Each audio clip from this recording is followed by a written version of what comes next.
welcome to day 2 of the Copa Sur 2025 finals here in Arena Carioca 1 in the Olympic Park in Brazil.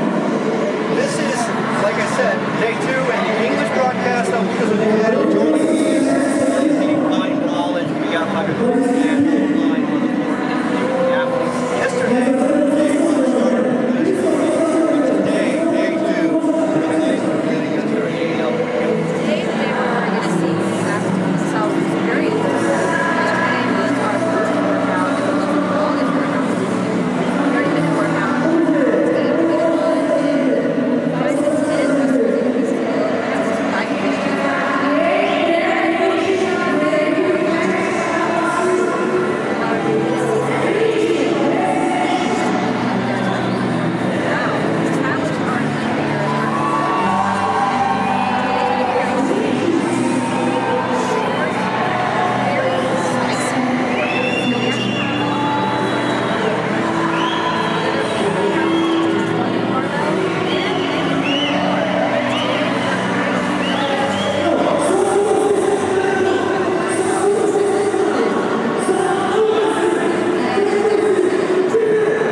Se viene seguramente un gran momento y a partir de ahora, mi amigo Jorgito, creo que se va a empezar.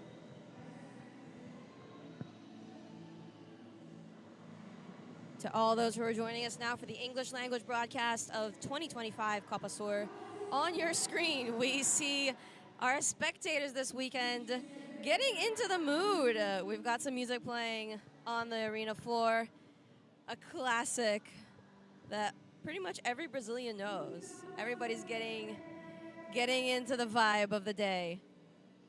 Not just the Brazilians, I think like Bruno Mars and stuff, like they love singing this song, covering this song. They do. All right, here we go. This is event 2 for the individuals. We're going to start with the men in heat 1.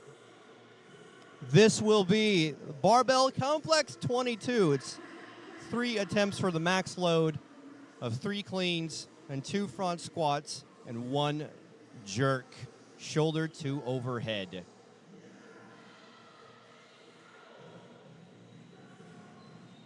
And we now have a CNC Music Factory blasting on the speakers here in the arena, getting the energy going for this first event, which is a barbell complex that we have seen 2 years prior as well, in 22 and last year. Looking at your lane assignments for this heat, we've got on lane the leaderboards actually after yesterday's events. We got Benja Gutierrez leading, followed by José Maria Juninho, 96 points, and then Calian Ribeiro de Souza in 3rd place with 92. Benja Gutierrez and Juninho put on quite a show yesterday. But here we go. The actual lane assignments for Heat 1.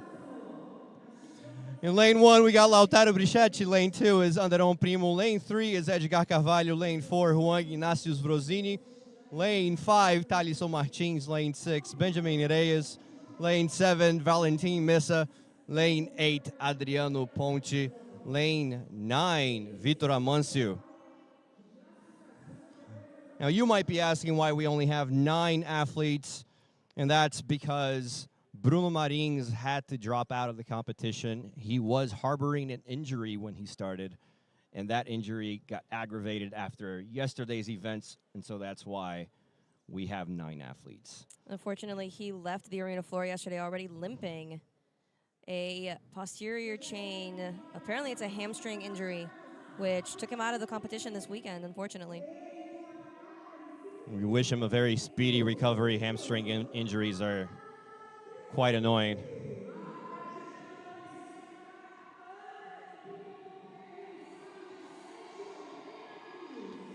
Here we go. You're looking at the athletes filing into the arena floor.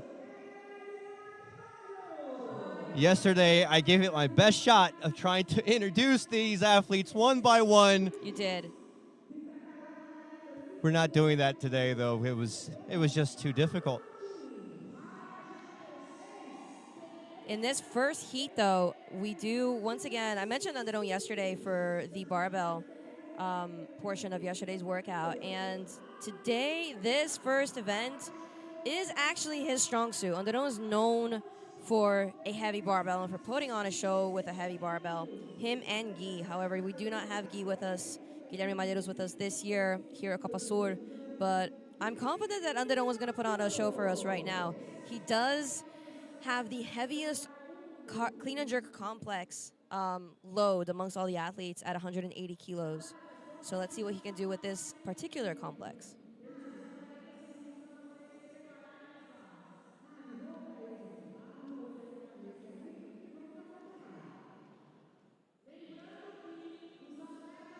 Once again, this complex for today that the athletes are starting their Saturday with is 3 cleans, 2 front squats, and 1 jerk.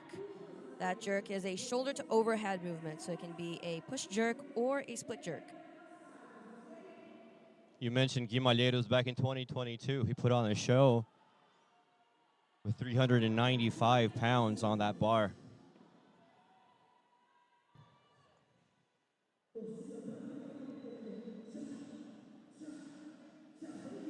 We're about ready to start. The crowd's getting into it. 10 seconds.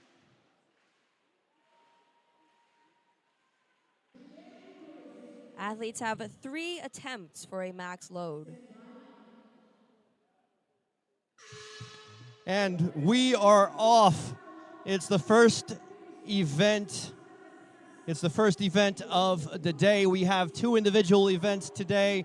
As a reminder, these athletes are competing for 2 tickets to the CrossFit Games. It's 2 tickets for the male athletes and 2 tickets for the female athletes to compete in the Albany Games. It's the first time that the CrossFit Games are being held in the East Coast in the U.S.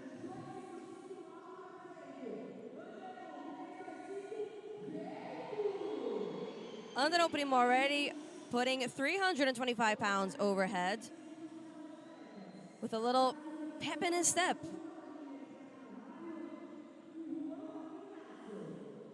That is the highest load we have on the floor at the moment, with Lautaro Brichetti next to him in lane 1 with the lowest at 255.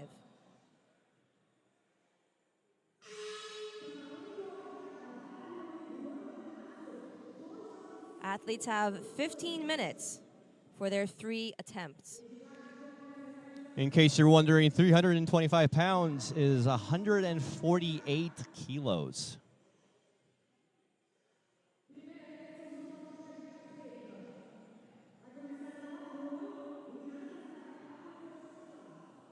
Oh. Unfortunately, Edgar Carvalho was not able to lock out overhead on that jerk. On the left side of your screen is Edgar Carvalho. In lane 4, right side of your screen is Juan Ignacio Brasília. With the same load and a very steady lockout. The one thing about heavy lifts is you cannot rush through them. Take your time with them. Make sure you've got good positioning, especially for an overhead movement, whether it's a push press, push jerk. Make sure your hands are well positioned. You're keeping your torso straight. You have a good dip drive to get that bar overhead.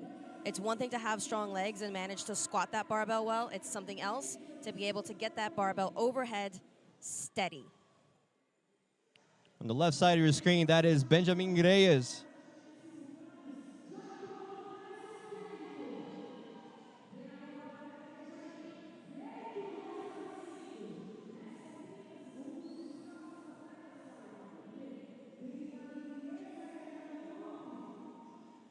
Anderon Primo now has 335 on his barbell.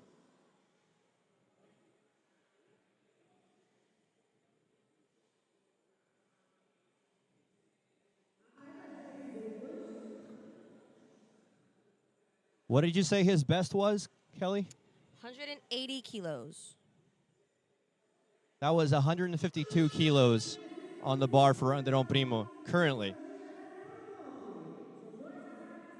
Now that load is for his best clean and jerk. Here we have a few more movements. So it'll be interesting to see if he can make it up to 180 kilos for this complex. This complex has 6 movements in total.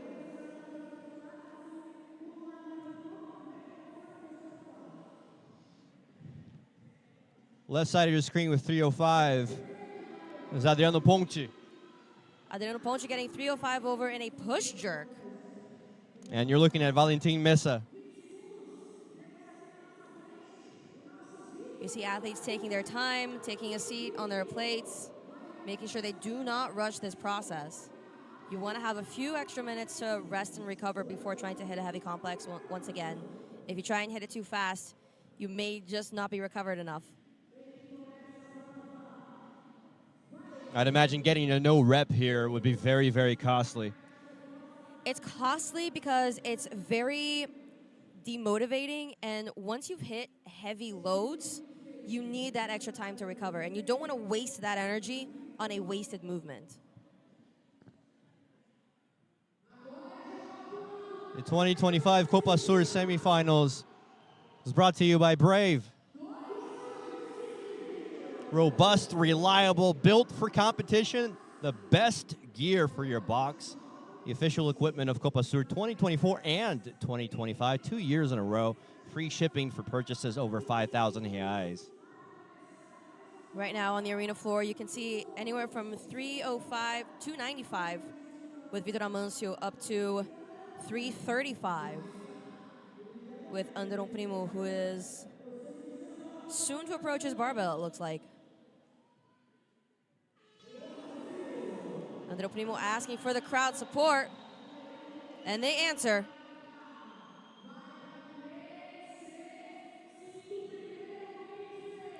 Smooth squat clean for Anderon Primo.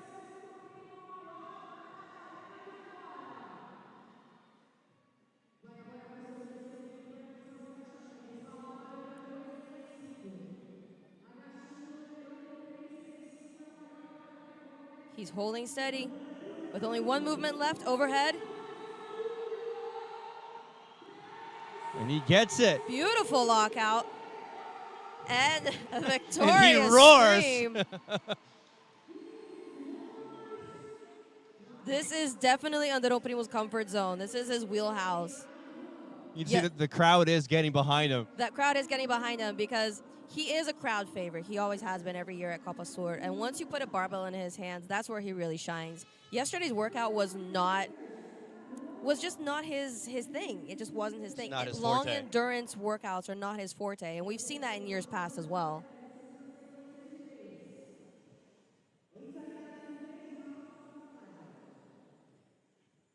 Edgar Carvalho to the right of your screen with 305 on the barbell.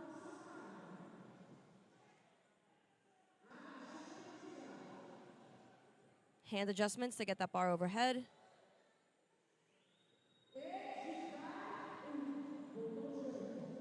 And a no rep, and you can see the despair in his face. Although he did not drop that barbell did not get overhead, and it came back down on his shoulders, and that is a no rep.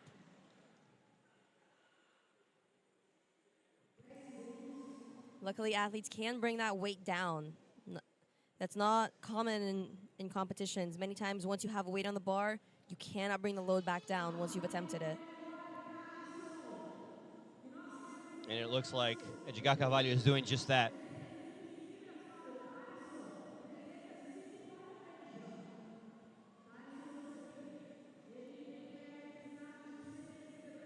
And that is Thaleson Martins to the left and Benjamin Reyes to the right. You see both athletes keeping their elbows up quite high for those front squats to make sure they keep an upright torso in a steady position. Thaleson Martins getting 315 overhead.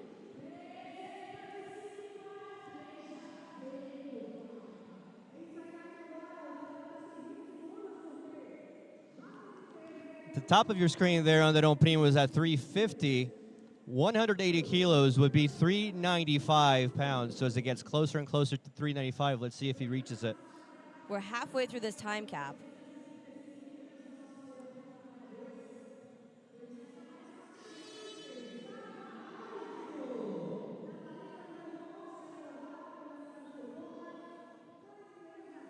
Here we go, Valentin Mesa and Adriano Ponte. Each with 3:15 on the bar.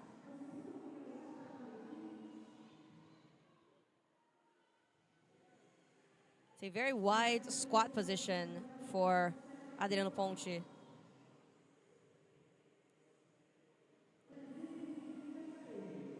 However, we do see Adriano Ponte in regular CrossFit shoes. We see no lifters on him. No rep for a push jerk. Need a little bit more dip drive there to get that bar overhead. That is devastating. The heavier you're going with an overhead position, the more dip drive you're gonna need. You're gonna need that hip drive, you're gonna need that leg drive to really be able to create that momentum to get that bar up so that you can get underneath the barbell and stabilize it in a good position with a good lockout. All right, Victor Amancio on your screen, 3:15, let's go. Says lift heavy on his shirt. He's doing exactly that.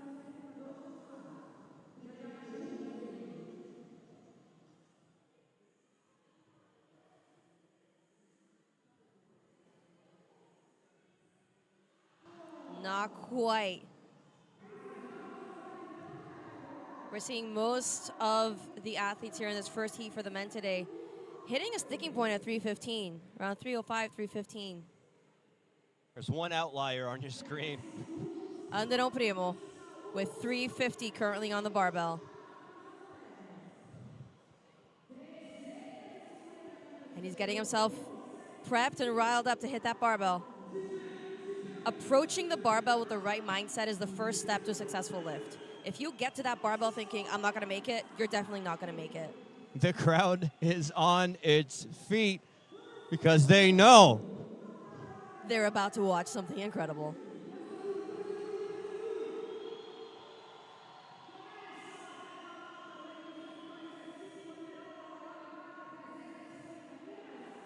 One clean down. Two cleans. He has one more clean before hitting two front squats. And he's up. The crowd is getting loud. One last overhead movement from Anderon Primo at 3:50. Here we go. 159 It's up, kilos. It's out Yes. with a very, very victorious yell. Backed by the crowd. Do not cut away from this man. Stealing the show right now, Anderon Primo. I think Anderon Primo woke up today and said, I'm gonna shine. It's my time. The spotlight is his today so far. He warmed up with yesterday's workout and he came ready to deliver today.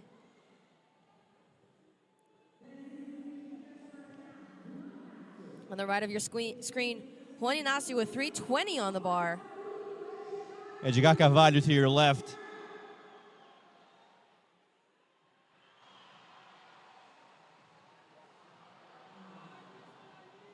Oh, the despair.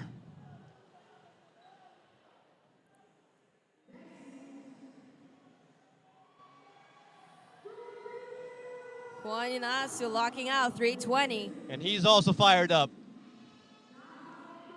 We are 3 minutes away from the last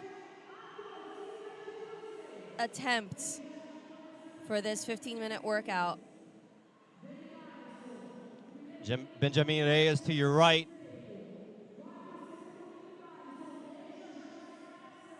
And Thaleson Martins to your left. 325 might be the second heaviest, I believe, on the floor. Benjamin Reyes with 3:10 in the bag. And 3:25 for a second place position in this first heat for the men today. 148 kilos.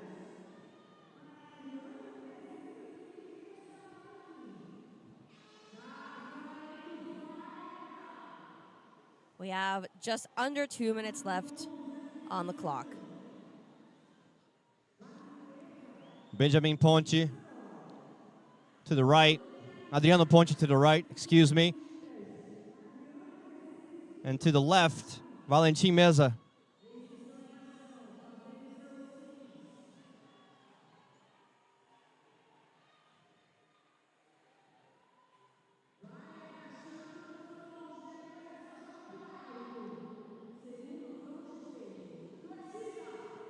You can see Anderon Primo took his shirt off.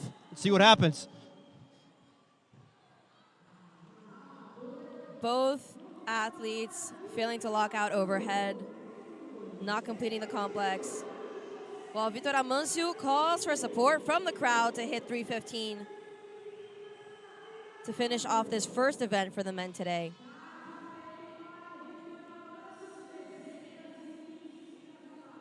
One minute left on that time cap.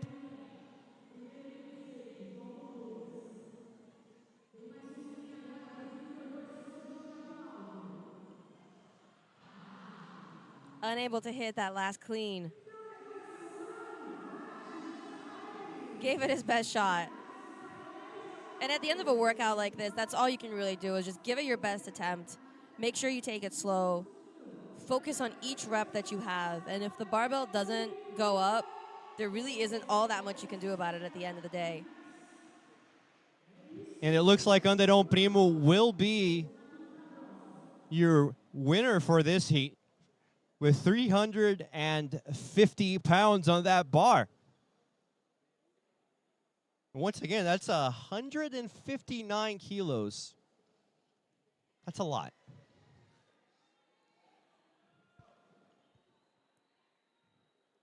Judges are setting up the barbells for the second heat for the men today.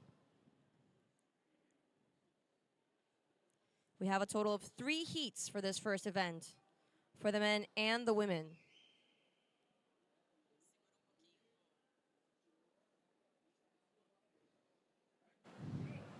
Tô aqui com ele, Anderon Primo, nosso champs, mamãe na torcida. Em 2022 você estava na situação, mas em outro contexto. E agora fechando com essa carga para começar muito bem esse dia de competições. Anderon, fala para nós. Cara, eu acho que foi para espantar o fantasma de 2022, né? 2022 era o ano que eu me encontrava mais preparado para brigar por uma vaga para o Games. Acabou acontecendo aquela lesão. Resolvi abrir com a carga que eu machuquei para tirar aquela enhaca de vez. E é só para 2 tentativas hoje, mas mais uma vez o Copa Sur, essa galera, essa arena está entregando uma energia incrível, então nada mais justo que entregar 3 cargas para eles hoje aqui. Anderon, e agora a expectativa, a gente tem mais provas hoje. Como é que tá se sentindo para o resto do dia? Cara, agora eu tô me sentindo incrível, né? Ganhar uma bateria, levantar peso é bom demais. Eu não tenho mais nada a perder. Ontem foi uma prova bem ruim, então agora tenho que dar 110, 120, 150% do que eu tenho para escalar esse leaderboard e terminar o melhor possível. É isso, gente. Parabéns, Anderon. Muito obrigado.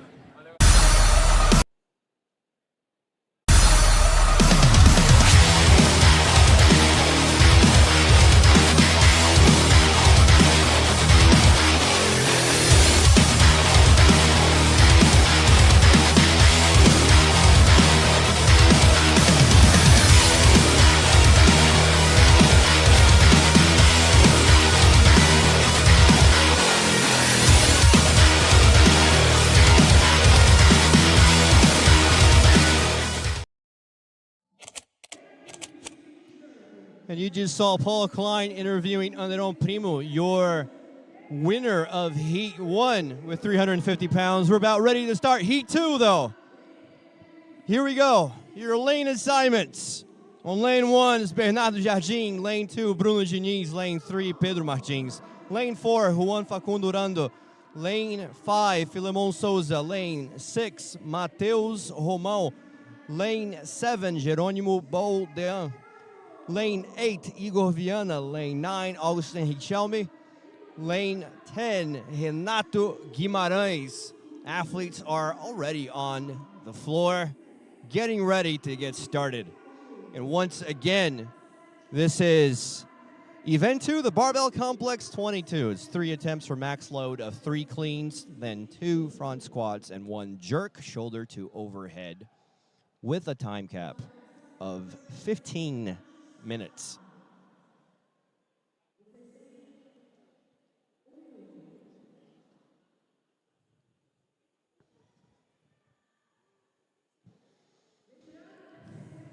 You got 1 minute to start.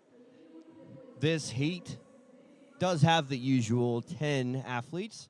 And in case you're joining us now, that's because in our previous heat with 9 athletes, Bruno Marins aggravated an injury, a pre-existing injury, and had to drop out of the competition. We wish him a very, very speedy recovery.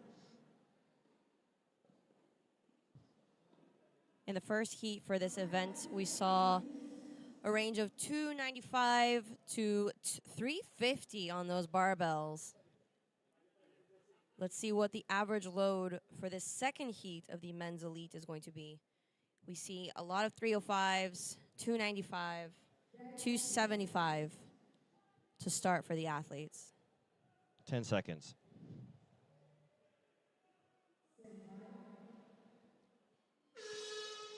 And we are off. This is heat 2 of 3 for event 2, the individual events for the male athletes who are trying to punch 2 tickets to the CrossFit Games in Albany, New York.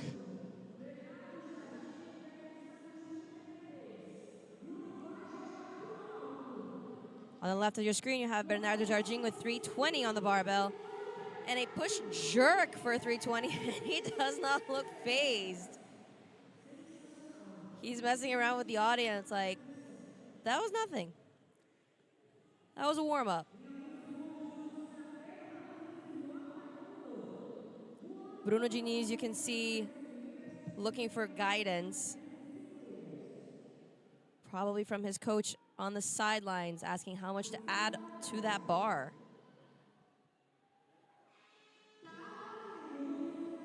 Pedro Martins to your left. And Juan Rando to your right.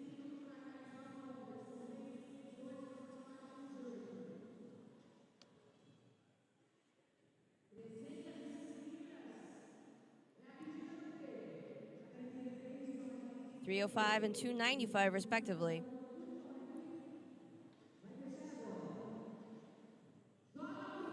A beautiful split jerk from Pedro Martins. They both get it.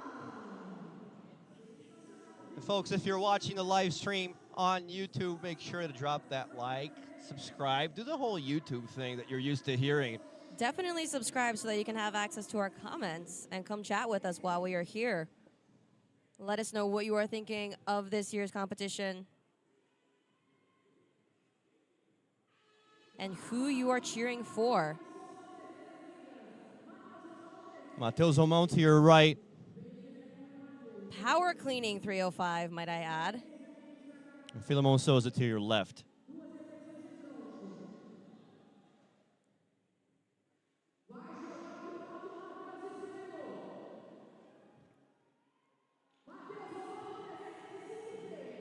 Valid 305 complex from Matheus Romão. 300 pounds overhead, also in a push jerk.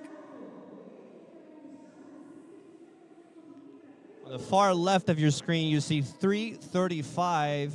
That is the highest load on the arena floor right now. And that is Bernardo Jardim.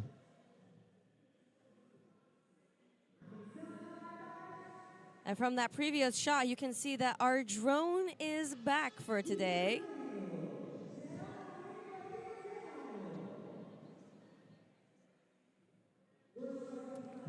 Drone's going to take it easier today, though. No running outside. No stopping for beers. Just appreciating the beauty that is Olympic weightlifting.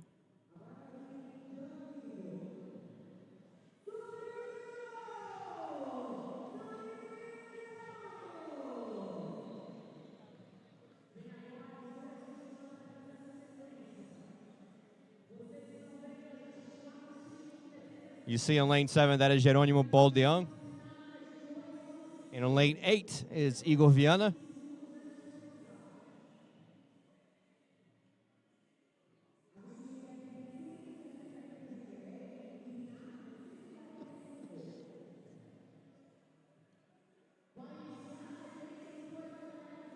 August Richami to the bottom of your screen with 300 pounds on the bar.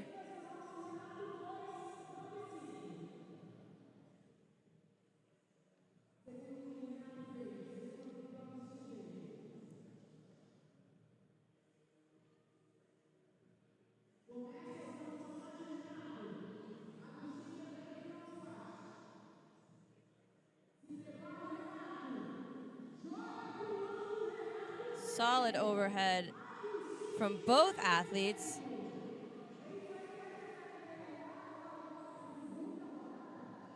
August Richemi is one of the smaller athletes in terms of size that we have amongst the men. And that was a very stable 300 pounds overhead.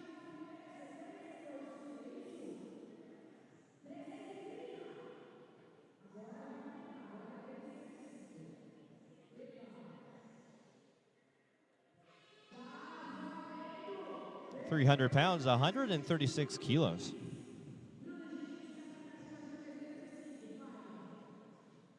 You're watching Bernardo Jardim, 335. Power cleaning 335. That second rep was one of those, was it power, was it squats? Into a full squat clean.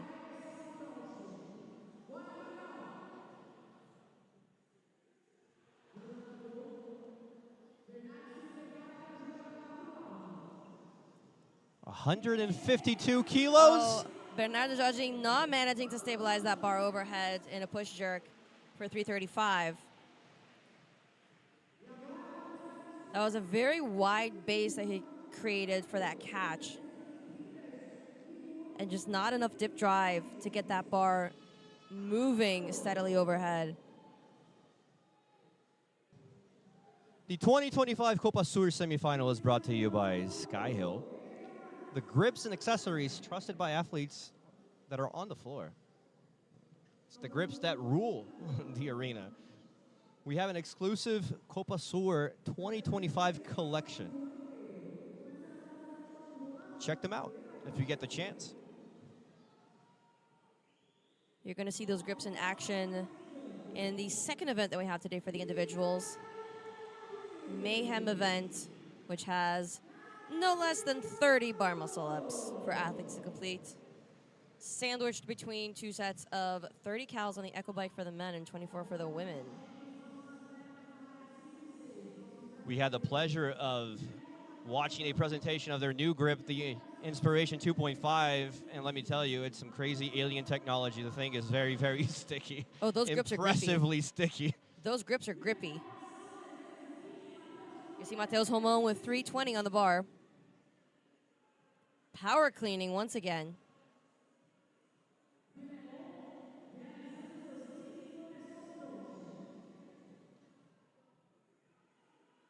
Filemon Souza with 315. Getting adjusted for that overhead. Mateus Romão locking out overhead 320. And Filemon successfully completing 315. Looking very proud, as he should. Right now we see 315, 320, 310 on the arena floor. That 335 might, yep, it's moving down. Bernardo Jardim aiming for 325 now after a failed jerk attempt for 335.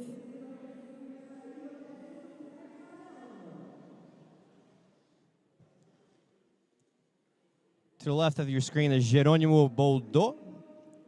My French was corrected recently. Baldeão. And to the right, Igor Viana with 295. Now, in his athlete profile, Igor Viana did mention that heavy loads are not his strong suit. However, gymnastics, specifically suspended gymnastics, are. So I'm curious to see if we are going to see him shine in the next event rather than in this one. And now we have multiple 325s on the arena floor. 3 to be exact. And we are just past the halfway point for this time cap of 15 minutes for the men to find a max load on the barbell complex of 3 cleans, 2 front squats, and 1 shoulder to overhead.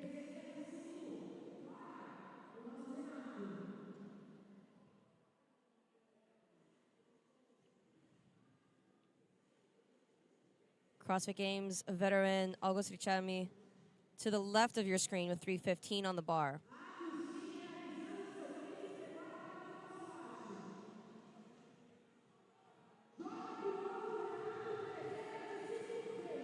And that was Renato Guimarães to your right.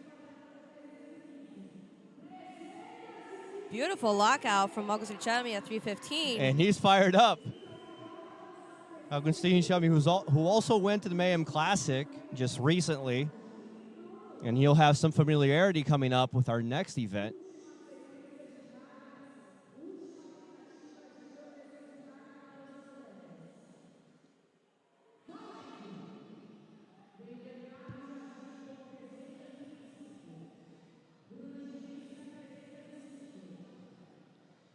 Bruno Diniz to the right of your screen with 305 on the bar.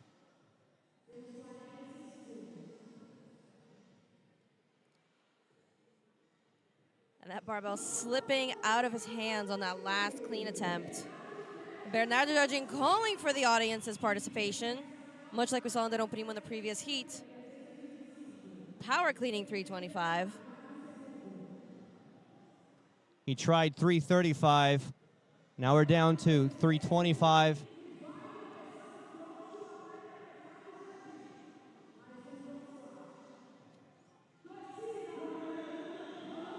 And the crowd is helping him lift.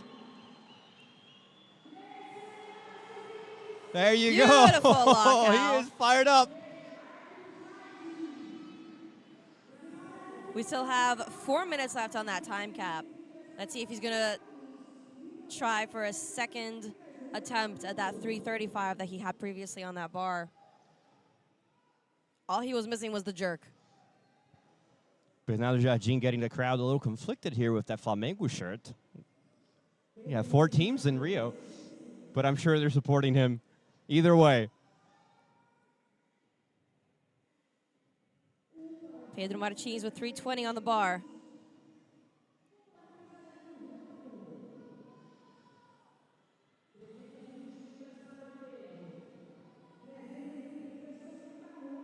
And Juan Ignacio with the same weight on that barbell. And you can see that was a struggle to come up from that last squat clean.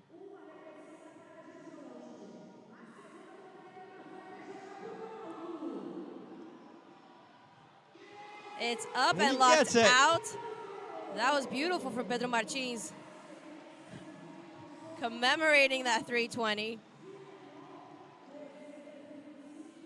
There's honestly nothing, and and the belt goes up in a celebratory moment. There is nothing quite like hitting a heavy load on the barbell and successfully hitting all the reps. It's a very particular, very unique joy. You're looking at Mateus Romão with 325, which would tie the heaviest load for this heat if he gets it.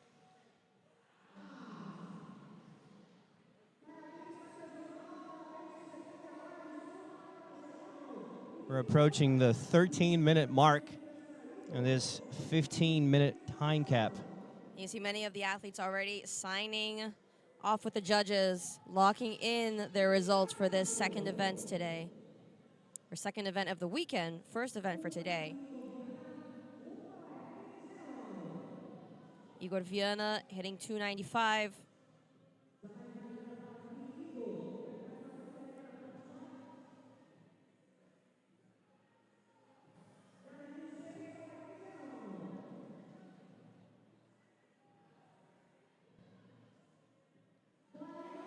Successful lift for Igor Viana. And a successful 320 for Bordeaux. for Bordeaux, for Jerônimo Bordeaux. Tied for second. At the bottom of your screen, you see Augusto Richelme chalking up. He has just over a minute to attempt 320. And that is Renato Guimarães with 3:15, and to the left is Augustin Richelme with 3:20 on the bar. Also calling for support from the crowd.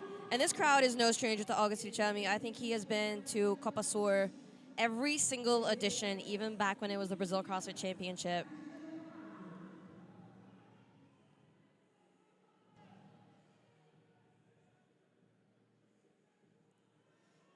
Renato Guimarães power cleaning 315.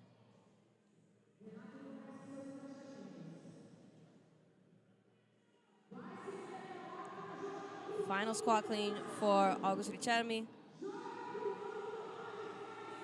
And there you go, Renato Guimarães fired up, thanking the crowd. Augusto Richelme overhead. Unable to hit it by a margin, but he looks satisfied nonetheless.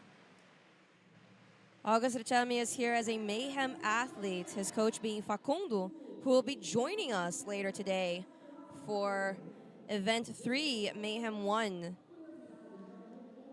So we'll have some excellent insights from behind the scenes.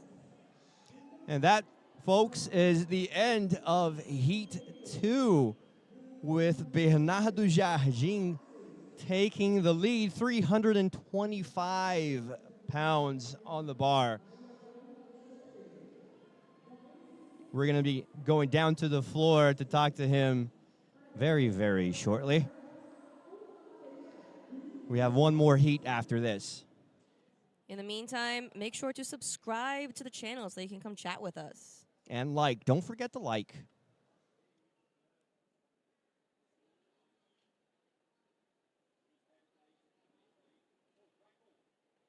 Com ele, Bernardo Jardim. Camisa do Flamengo deu sorte, irmão. Levando a bateria nessa agora. Como é que tá se sentindo pra esse dia? Tô me sentindo muito bem. Prova de PR sempre é com manto, sempre dá sorte. E hoje vai dar sorte sábado à noite também. Temos ainda mais provas para fechar o dia. Qual a expectativa daqui pra frente? A expectativa é me divertir acima de tudo. Minha estreia aqui. Eu acho que eu sou um dos mais novos, ou mais novo da competição. Então eu estou me sentindo mais do que pronto para... Treinei para isso, então me sinto confiante para todas as provas e o que vier é lucro para mim. A pressão não está comigo.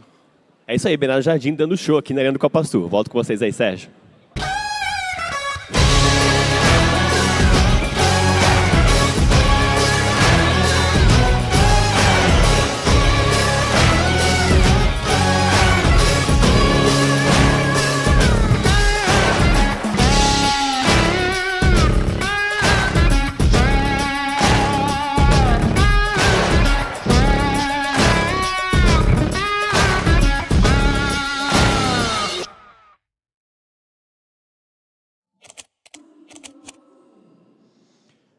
And that was Heat 2 of Event 2 for the male athletes with Bernardo Jardim lifting 325 pounds on that barbell. He won Heat 2. Anderon Primo won Heat 1 with 350. We're about ready to start Heat 3 with the lane assignments coming up on your screen very shortly. This is the third and final heat for this first event of the day for the men. All right, here we go. Lane assignments. Lane 1. Vitor Walzerniak. Lane 2, João Pedro Barcelos. Lane 3, Henrique Moreira. Lane 4, Calhan Ribeiro de Souza. Lane 5, Benja Gutierrez. Lane 6, Juninho José Maria de Paula Júnior. Lane 7, Danilo Moreira. Lane 8, Martim Alfonso Fuentes Barca. Lane 9, Matheus Gomes. Lane 10, Alain Henrique Pereira. We have the winners of the last event here in this heat, and that was Benja Gutierrez and Juninho, lanes 5 and 6. Our drone still on call today.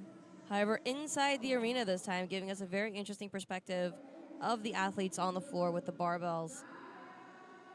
Previously, we had a very nice shot of the drone right behind our broadcasting director, keeping an eye on everything that's going on. And athletes are making their way into the arena for their first event of the day.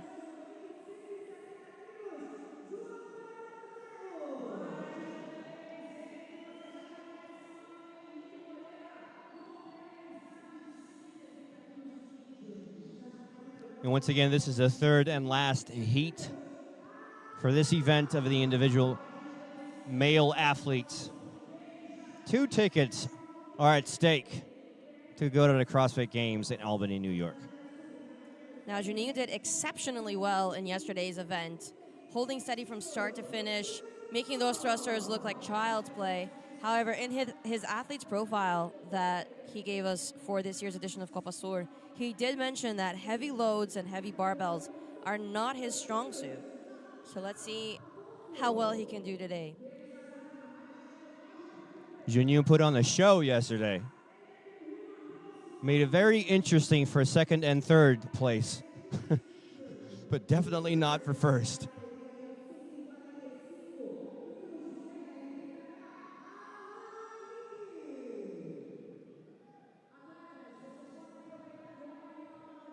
After this heat, we will have the 3 heats for the female athletes.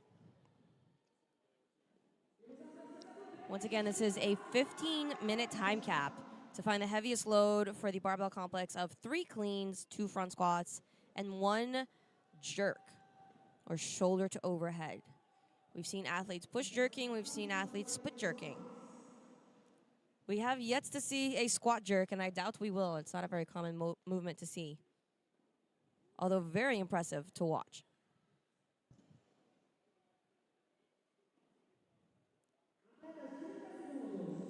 "30 seconds to start." And we are seeing some of the highest starting numbers thus far from the men. We have 320, 300, 310. 365. And 365 on that barbell to start.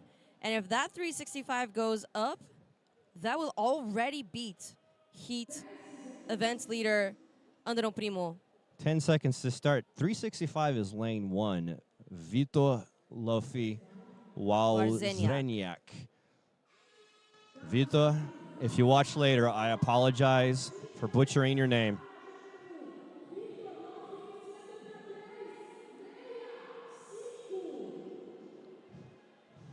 Already getting no reps on the clean. Visibly frustrated.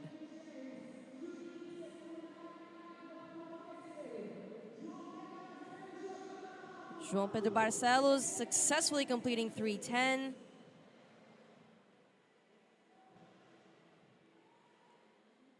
And Vitor Warzeniak taking a breather on the barbell. After 2 heats, the highest we have seen so far is 350 Anderon Primo.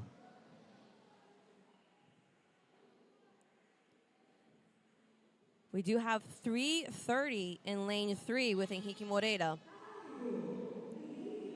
Approaching his barbell as we speak. Power cleaning 330.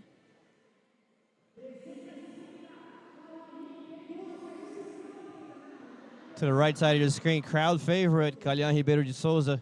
Adjusting his hands, Henrique Moreira almost lost that barbell.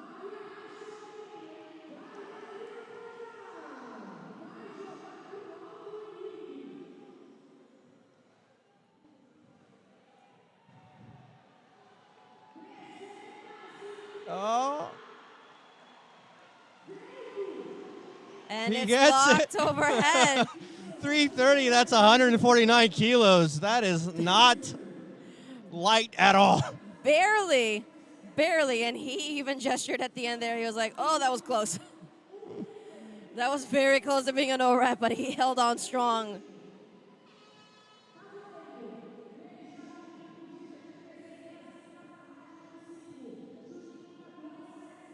Juninho to the right of your screen with 275. And like I mentioned before, he himself said that heavy loads are not his forte. As we can see, he has one of the lightest loads on the floor at the moment.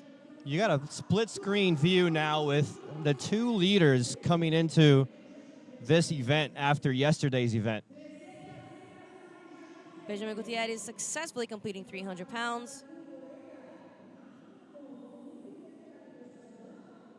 Mindset is such a game changer when it comes to heavy loads and barbell complexes. And I mentioned this before, if you approach the barbell already thinking that you're going to miss one of the movements, you're pretty much destined to miss that movement. You have to approach that barbell with confidence and a healthy dose of aggression.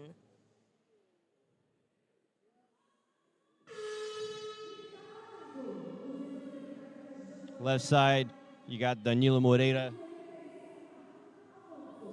Right side, you got Martin Alfonso Fuentes Baca.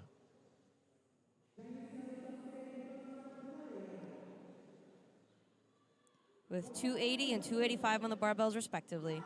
Push jerking 280 overhead. Danilo Moreira locking in that load.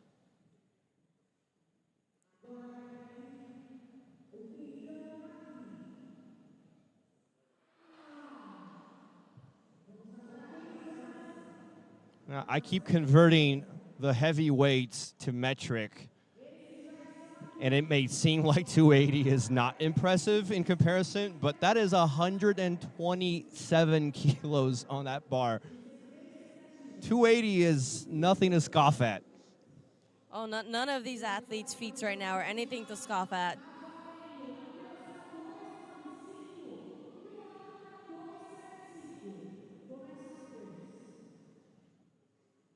$295 to the left of your screen with Mateus Gomes.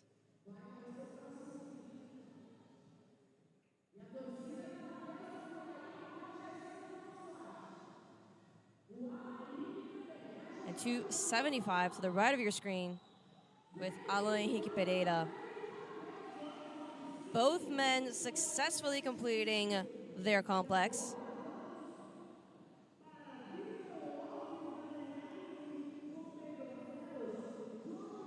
Looking at the arena floor right now, the highest number we see is still the 365 that Vitor Warzeniak. And he is going for his second attempt at 365. He got no reps on the first clean at his first attempt. And on the right side, you got lane 2 is João Pedro Barcelos.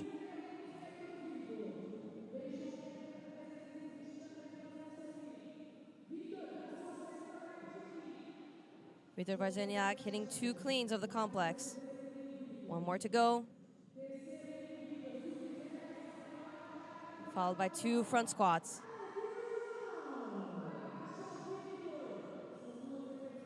It's a little unsteady.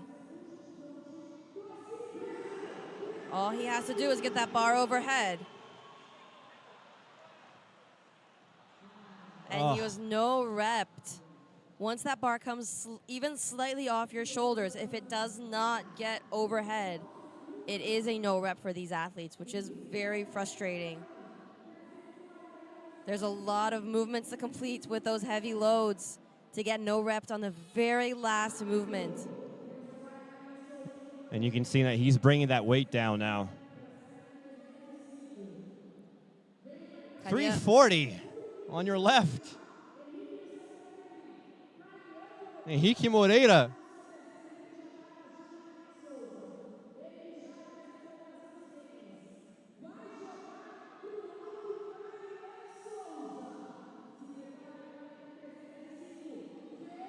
Calhan successfully locking out 305.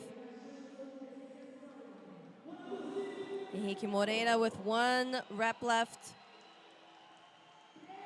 It's overhead. It's stabilized. You can see the look of relief followed very rapidly by the look of joy on Henrique Moreira's face for 340. And 340 locks him into second place for this event so far, with 350 belonging to Anderon Primo in heat number 1. And on lane 1, Vitor Wozniak, who had 365, has gone down to 335.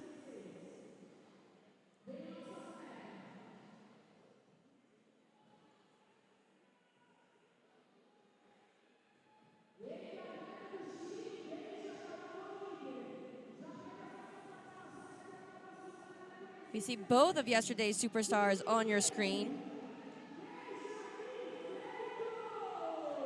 Benja Gutierrez celebrating his 3:15 and Juninho celebrating his 3:05 for this complex.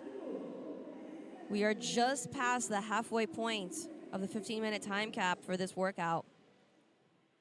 And our drone giving you a beautiful overhead shot of these athletes and these barbells.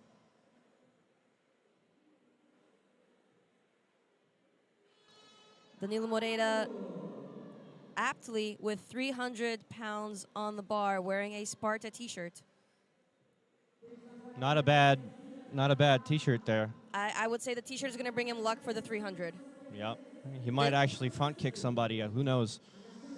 As long as he doesn't front kick the bucket with the chalk in it, we're fine. That drone doesn't get very close either.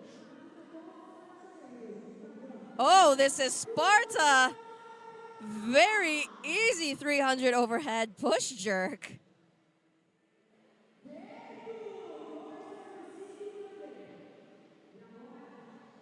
That's only our first movie reference of the day. With many more probably to come. I will dare to say, though, I think that he made the very good t-shirt choice for this event particularly.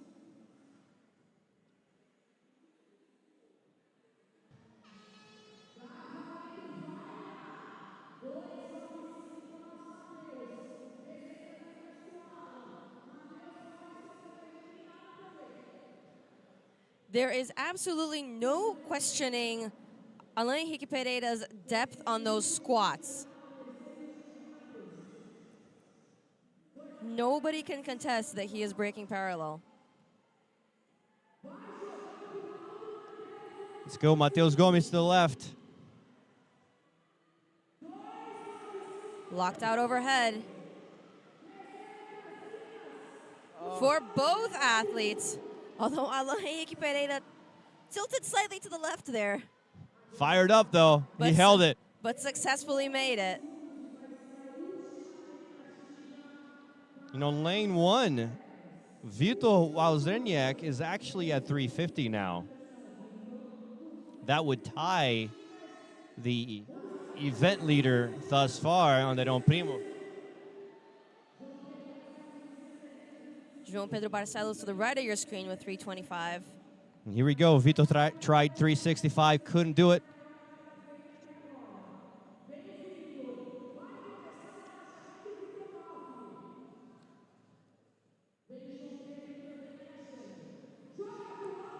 Just one overhead left.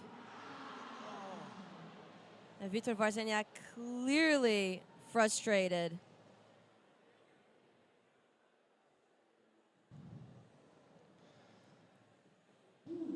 He only has just over 4 minutes for a final attempt in this workout. However, he's collecting his belt and his water.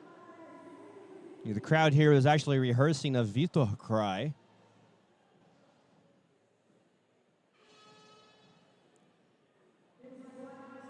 That's crowd favorite right there, Calhão Ribeiro de Souza.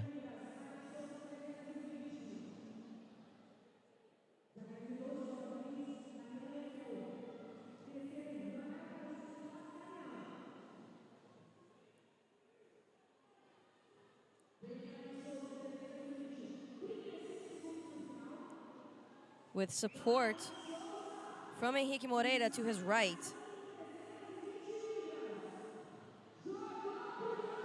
Oh, and he it's gets overhead.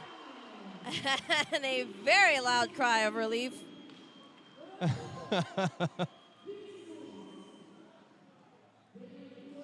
Those belts, they suffer. Those belts are taking a beating today. Those belts are taking a beating. Rightly so, rightly so. As I mentioned before, there's no feeling quite like the feeling of successfully hitting a heavy lift. It's a whole different kind of joy. There's Juninho. Put on a show yesterday, so much so he gets 2. We had a double screen of Juninho there for a brief moment. And a very wide power clean catch for that last one.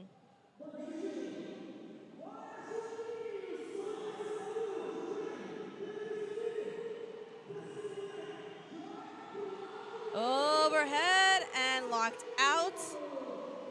While the crowd applauds him, and he looks visibly pleased with himself as well.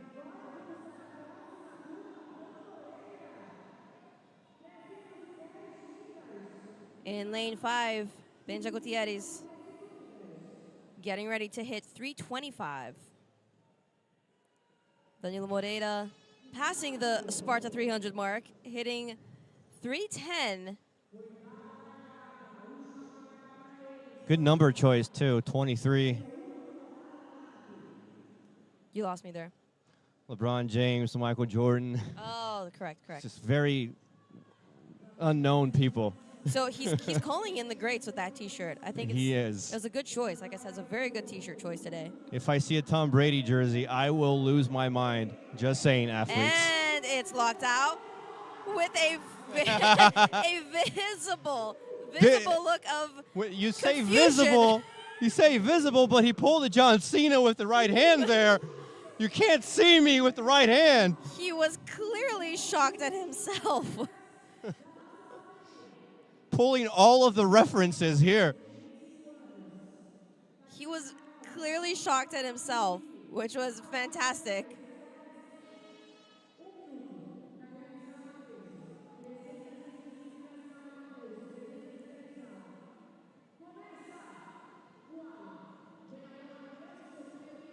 Here we go, Matheus Gomes.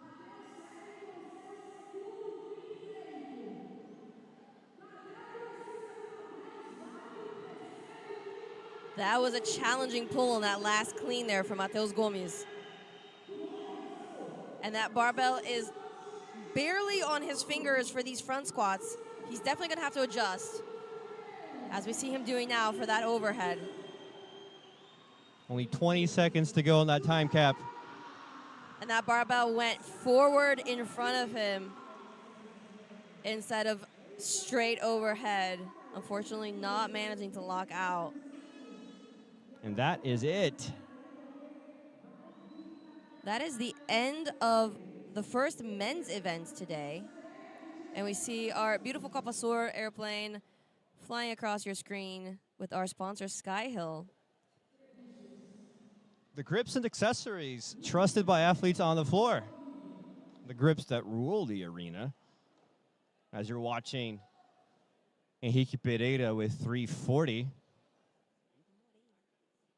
Henrique Moreira, pardon me.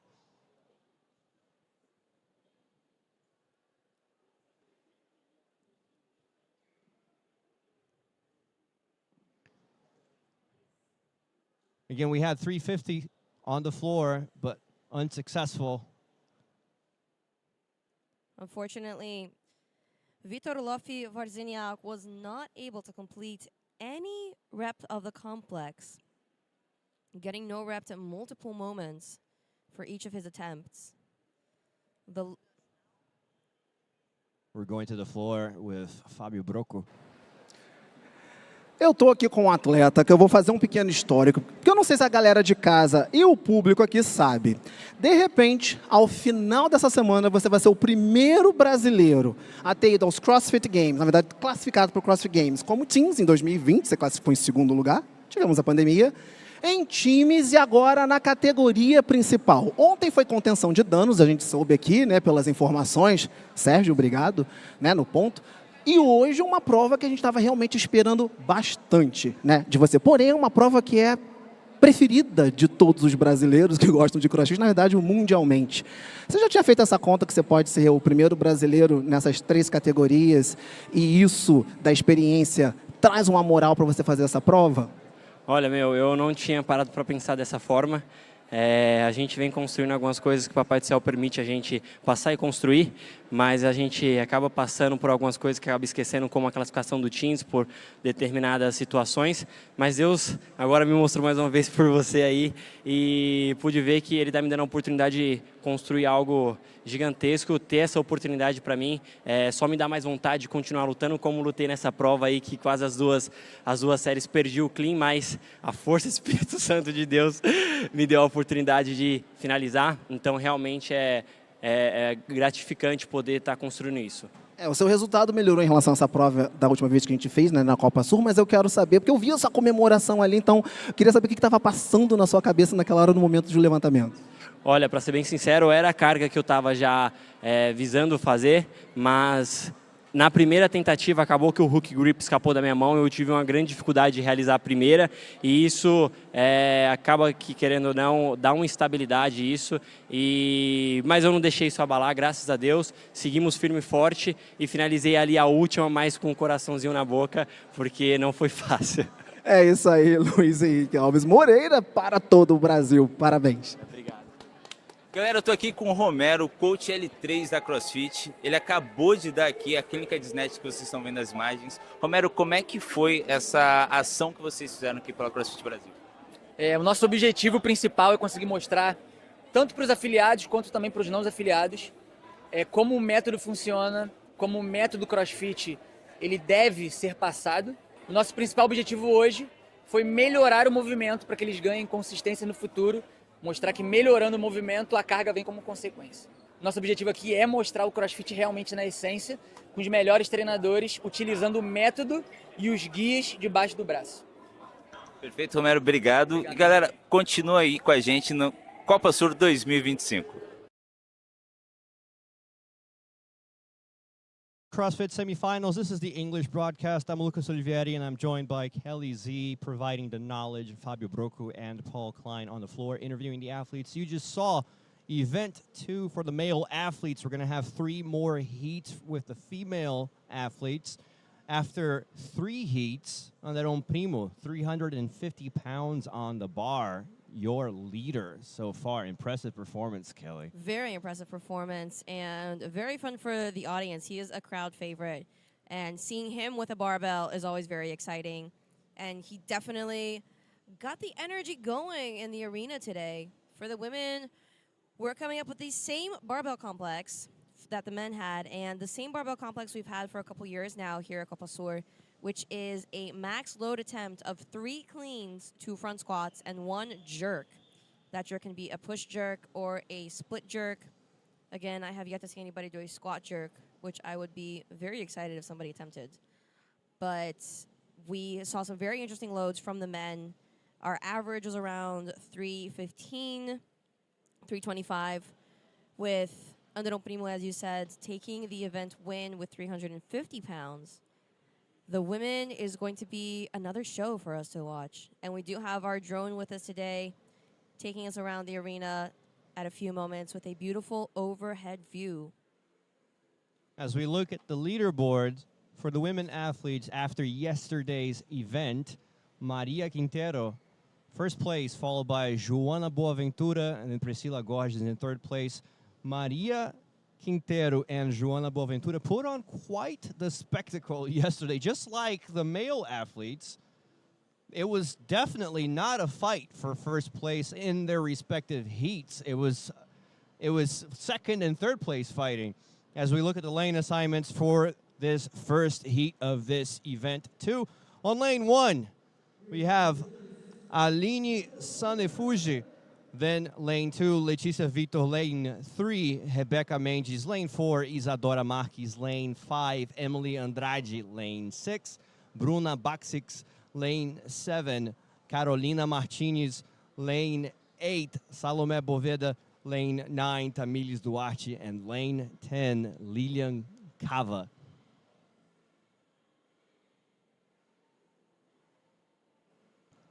Again, there are 3 heats. Just like the men, the women are fighting for 2 tickets. They go to the CrossFit Games in Albany, New York in August. Athletes warmed up with a 30-minute workout yesterday. And today we have two very short workouts, this workout being a 15-minute time cap only. And later today we have Mayhem Workout 1 with a 9-minute time cap where athletes will be facing the echo bike and some gymnastics with some bar muscle ups. So this is a good warm-up for athletes today.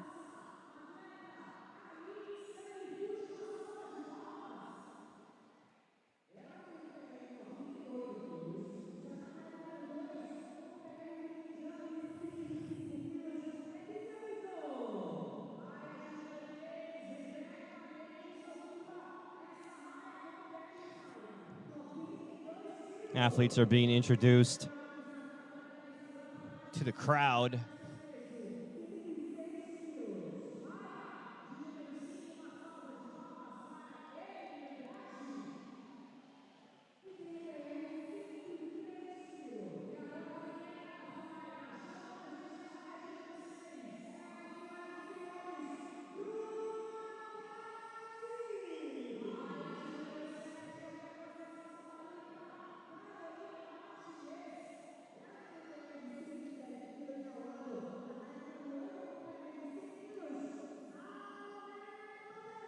And much like we saw for the men, we had different stars shining today than we did yesterday. Yesterday's workout was an endurance workout. It was a long aerobic-based workout. Today we're starting the day with a load workout. So we're going to see different athletes shining, different spotlights happening here because they're different energetic pathways. Normally athletes who are very strong in endurance, long endurance-based workouts are not as strong in load workouts and weight workouts. And vice versa is also true. As we saw with the men, Anderon Primo definitely was not in his wheelhouse yesterday, and he himself commented to Sergio Broco on the floor afterwards that yesterday was definitely not his day, but he brought the crowd to their feet today with 350 pounds on that barbell, whereas Juninho, who was the star of yesterday's workout, played safe today. Played safe, and he himself said in our athlete profile that heavy weights are not his forte. I'd venture to say we're going to see the same thing from the women today.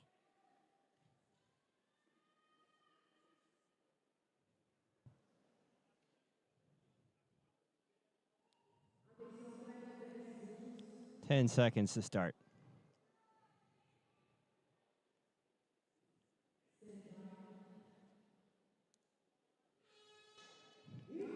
And event 2 has started for the women athletes. We have 3 heats. And another event after this one, a Mayhem Classic event. Coming up later. 195 for Letícia Vitor, going up as a push jerk. And Aline Sanefuji hitting 190. On the floor right now, we have from 165 up to 200 pounds for the women. I stand corrected. We see 205 in the center of your screen. In lane 4 with Isadora Marques. Doing some more conversions now as the numbers are a lot different. 205, 93 kilos.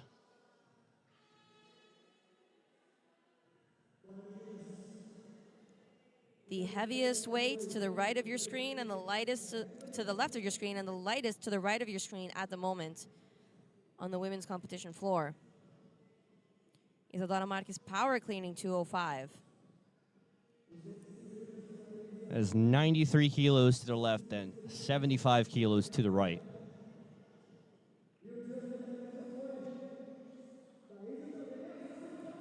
Isadora Marques unsure if she was going to push jerk or split jerk there. It was a bit of each. The 2025 Copa Sur semifinals is brought to you by Sky Hill, the grips and accessories trusted by athletes on the floor. They have a new grip. It's the Inspiration 2.5. It is absolutely the grippiest grip I have ever laid my fingers on. You should check it out.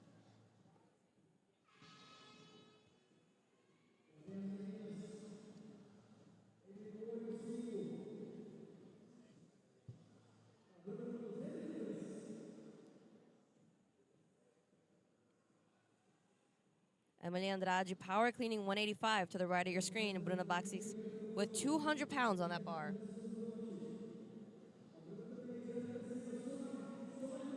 Emily 90 Andrade. kilos to the left, 84 kilos to the right.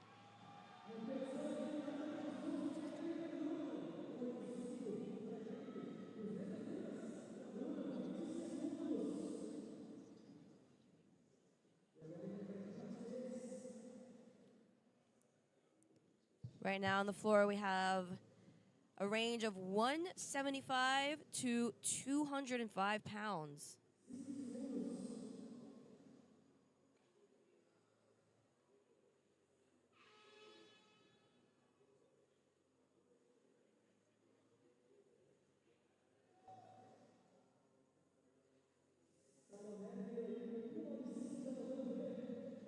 Carolina Martinez to the right of your screen with 195 pounds.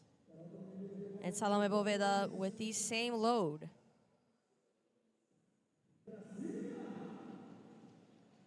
Successful lift for Carolina Martinez.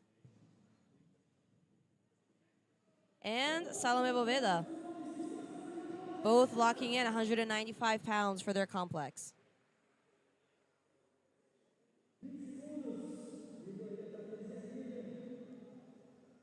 Right now, the highest number on the arena floor is 215. For Isadora Marques.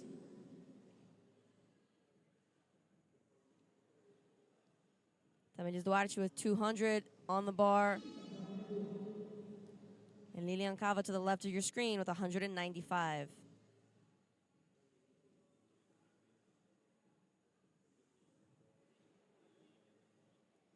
Tamiris Duarte easily power cleaning 200 for 3. And those front squats look like no challenge either. Beautiful, steady lockout.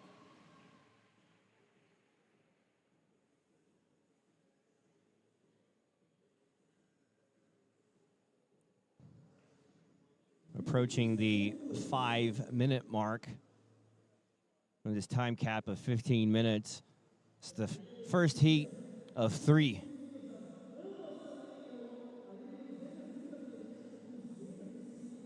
Aline Sanefuji with 200 on the bar. And Letícia Vitor with 205.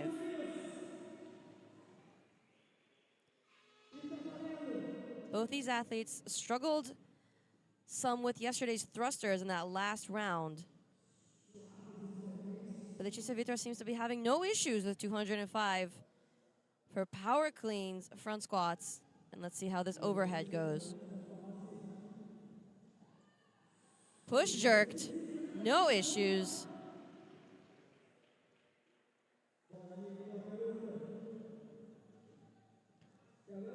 .205, the highest successful attempt we've seen so far. Aline Sanefuji failing to make that split jerk at 200. We see Isadora Marques to the right of your screen with 215.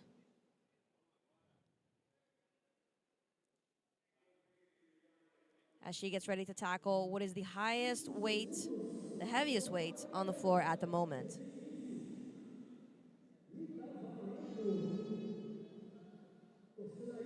Here we go, Isadora Marques approaching that bar.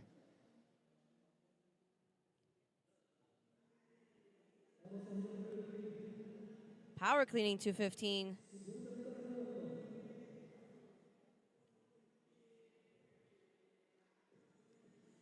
The final squat clean for those 3 reps.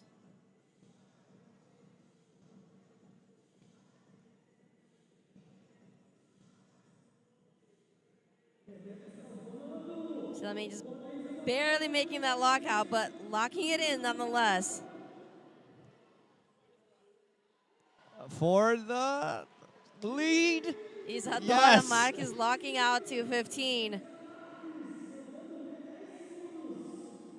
Thanking the crowd for their support. You could hear the cheers here in the arena.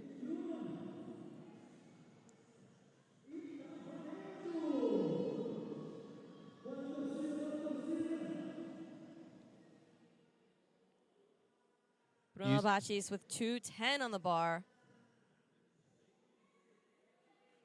You see the second 215 on the arena floor there is Letícia Victor, who got 205.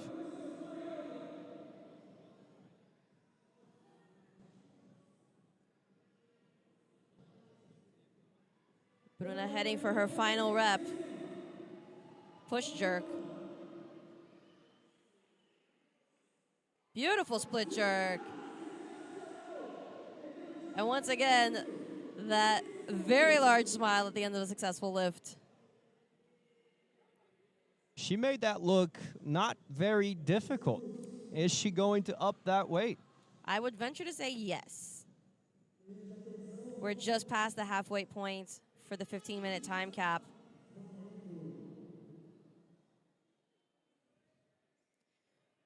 Once again, 205 for both athletes on the floor.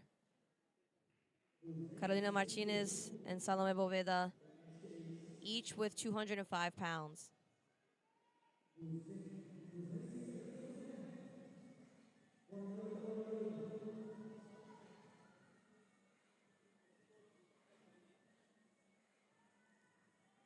Salome Boveda getting no reps, while Carolina Martinez finishes her lift.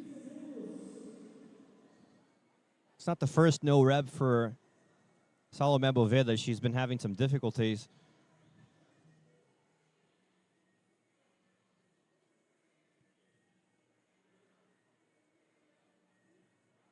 We see Letícia Victor behind Carolina Martinez with the heaviest weight, tied with Isadora Marques right now for 215.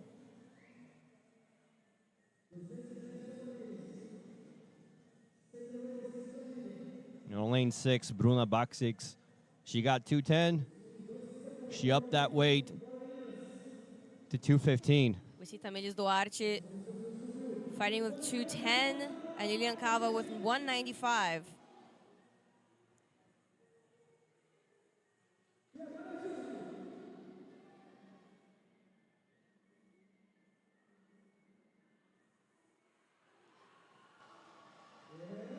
Lilian Cava unfortunately not making her jerk, but Tamilis Duarte successfully hitting 210.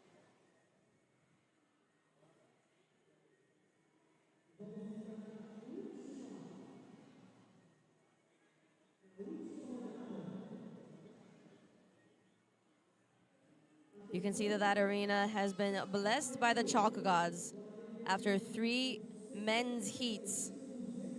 And now on to our first women's heat of the day. Letícia Victor making that power clean at 215 look so easy.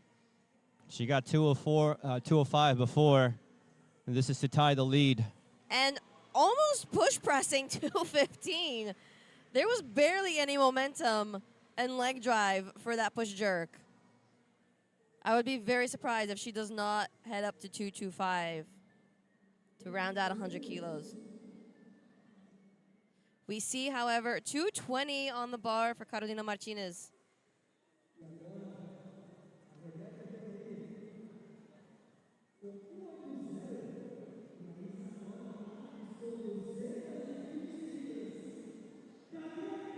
Rebecca Mendes with the lowest weight on the arena floor at the moment, 180. But she has not missed a lift, and that is the most important at the moment. Isadora Marques got 215 before to set the lead, but she's now tied, trying 220. Could see a bit of a struggle on that second squat clean.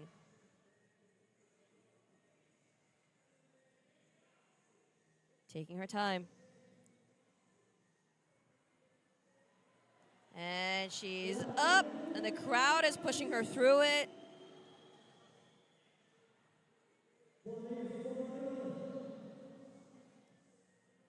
One front squat down, 1 to go. The crowd is getting loud to make sure she hits that front squat. And she's up. It's going to be a struggle to get that bar overhead. Slides right off her shoulder.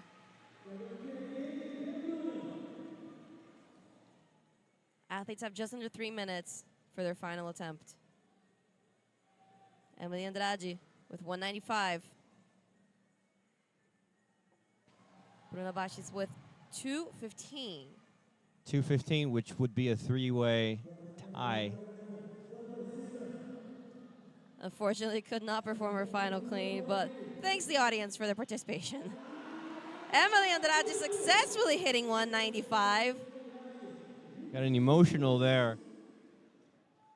Very emotional.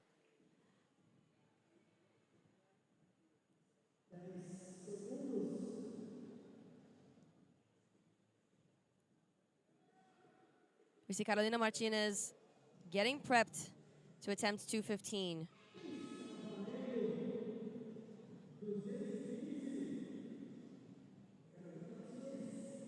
Power cleaning, 215 for Carolina Martinez.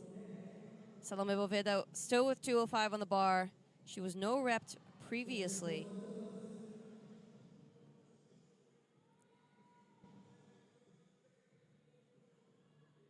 Carolina Martinez taking her time. And she made it up on that final squat clean. 3 reps to go.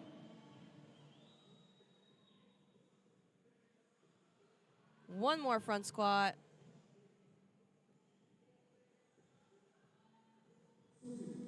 She is up. You can see Bruna cheering her on from the left side of your screen. And so is the crowd.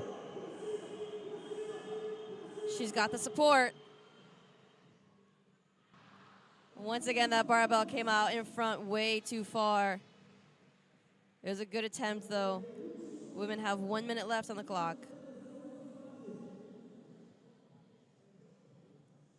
Bottom of your screen in lane 10, Lilian Cava going for her final attempt at 190.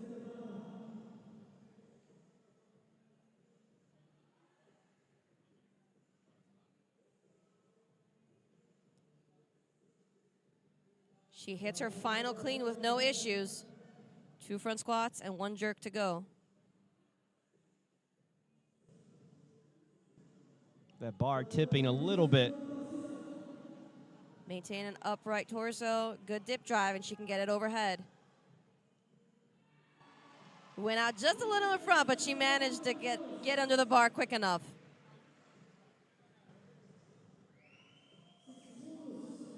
Only 5 seconds to go. And that is the end of Heat 1 with Letícia Victor and Isadora Marques. 215 each on the bar, your highest load. And we're going to go to the floor very soon to talk to Isadora Marques. This is the first of 3 heats for the women's event 2 today. Athletes, individual elite athletes have 2 events today. Later this afternoon, we have Mayhem event 1, which we will be joined by Mayhem coach Facundo for that event with some interesting behind-the-scenes information and insights regarding the workout.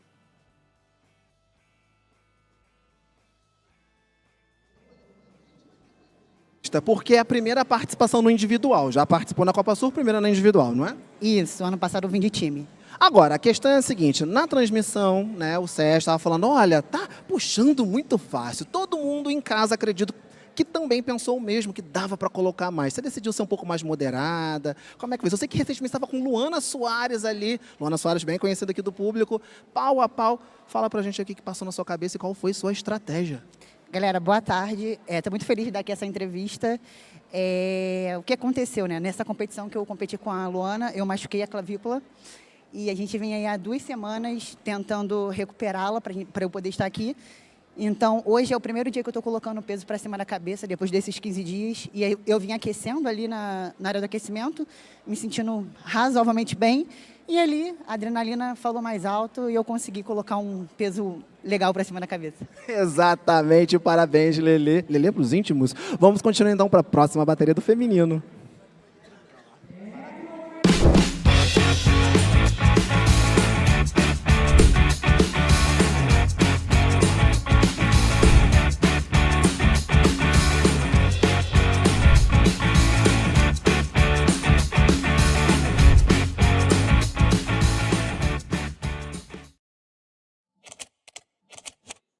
back here at the 2025 Copa Sur CrossFit semifinals. That was Heat 1 for Event 2 with the women athletes.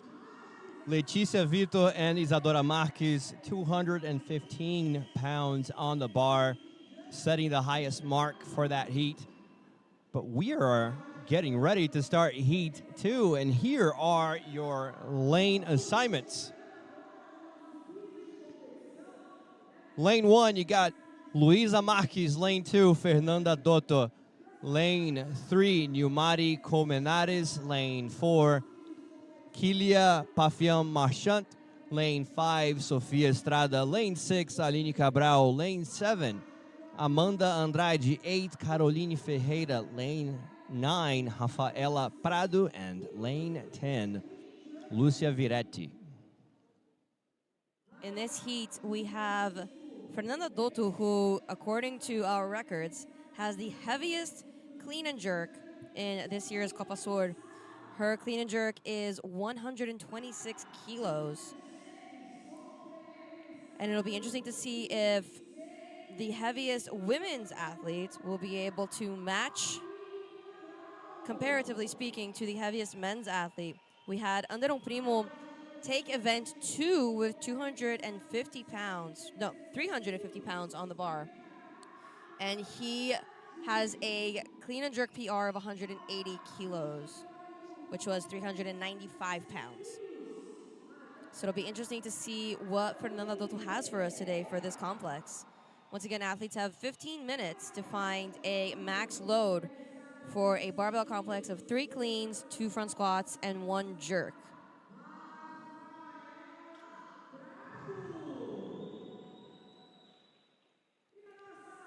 As the athletes get introduced one by one to this crowd. This is the Copa Sur English broadcast. I'm Lucas Olivieri. Joining me is Kelly Z, providing all the knowledge and analysis. And we have Fabio Brocco and Paul Klein on the arena floor interviewing the athletes. While you're here with us, make sure to subscribe to the channel so you can come chat with us in the comment section. Let us know what you're thinking of the event so far, who you are cheering for this year, and what is surprising you the most.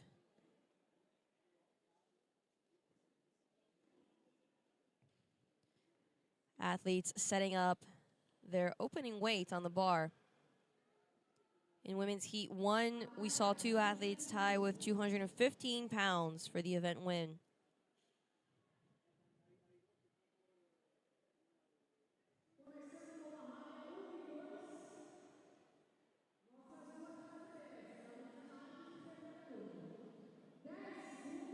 Ten seconds.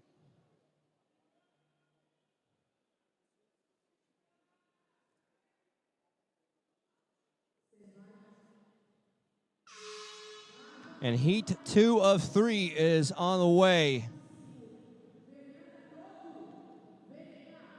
Looking at the arena floor, the highest number we see is 210.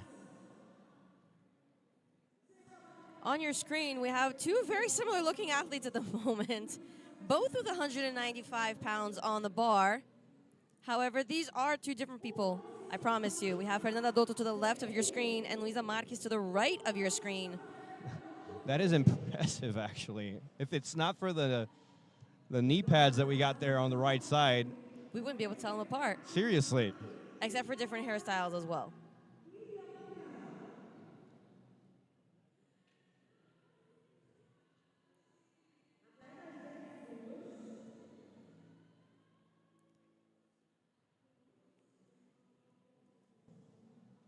You see 195 pounds with Kilia Pafian on the left of your screen.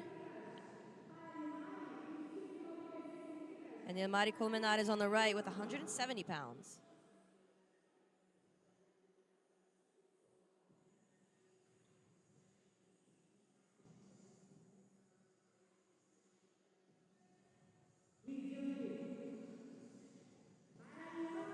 Colmenares gets it. 170.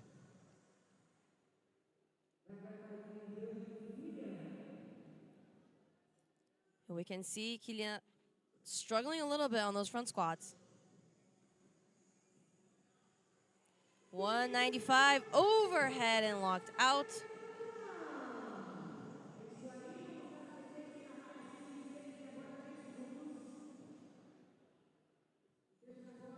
Aline Cabral with 210 on the bar, which is the heaviest load we have on the floor at the moment. Sofia Estrada with 190 on the right of your screen.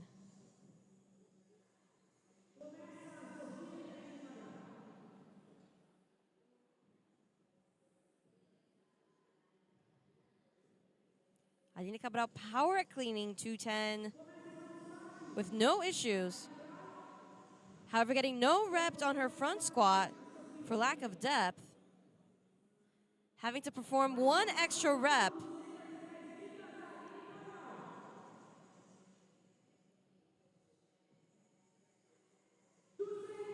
That barbell is overhead and locked out. Successfully completing 210. You can see the frustration on her face, though, getting no reps on a front squat with a heavy barbell.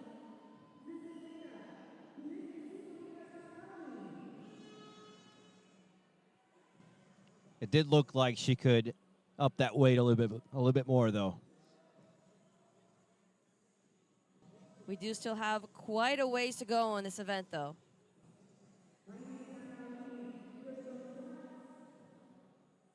Caroline Ferreira taking 205 for a spin. Beautiful split jerk from Caroline Ferreira. Visibly joyful and thankful. Caroline Ferreira, also a Mayhem athlete. Right now on the arena floor, 200, 205, 170 on the bar. The 2025 Copa Sur is brought to you by Powered by Coffee, the official supplier of all athlete and staff uniforms, and of course, coffee. It's the official apparel of South America's CrossFit Elite. Performance starts with what you wear and what you drink. It's Powered by Coffee, everything you need for your WOD in one place. No lies, the Powered by Coffee coffee smoothie is phenomenal. I have already had one today, and I plan on having another. $195 for Lucia Viretti. Rafaela Prado securing 185 overhead. Lucia Viretti looking a little bit unsure where to go next.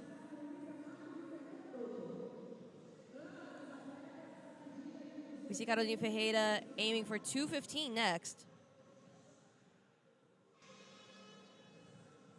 Aline Cabral with the same weight on the bar. Fernanda Dotto and Luisa Marques once again side by side with 205. We have a little bit of twinning action happening here. They switch places too. They did. 225 power cleaning. 225 would set the lead here after 2 heats.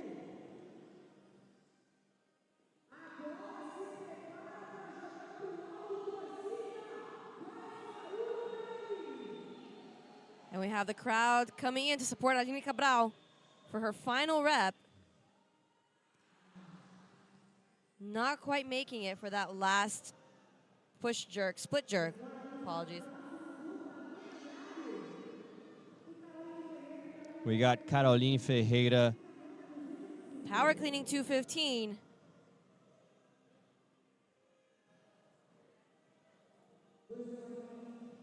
Have a side-by-side shot.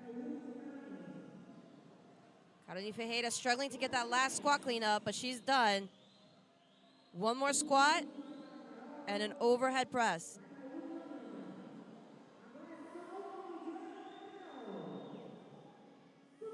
Beautiful. Beautiful. Split jerk from Caroline Ferreira. Upon speaking to Caroline Ferreira a couple nights ago, she could not manage to get past 205 on this complex in previous years. and we joked that she had to at least hit 210, and she successfully just hit 215. She won up to you, Kelly. She was not joking. And 215, several other athletes set 215 in our previous heat as well. That ties the lead so far. You could tell from that complex, Carolina Ferreira has no issue with the push jerk portion of that complex. However, those final squat cleans and those front squats were definitely a struggle. We are coming up on 10 minutes for this event that has a 15-minute time cap. Rafaela Prado finishing off her front squats at 200 pounds. You just saw Lucia Viretti with 205. Locking out 200, Rafaela Prado. And she looks nothing short of determined.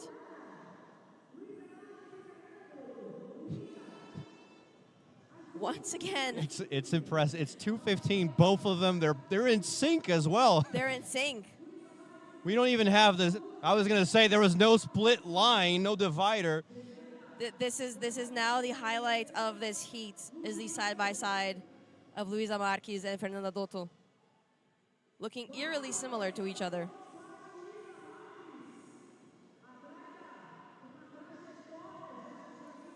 It's the color of the weights on the barbell. That's the difference. Luisa Marques push jerking 215 pounds easily. Fernanda Dotto unfortunately missing her jerk behind her, invalidating that complex sequence.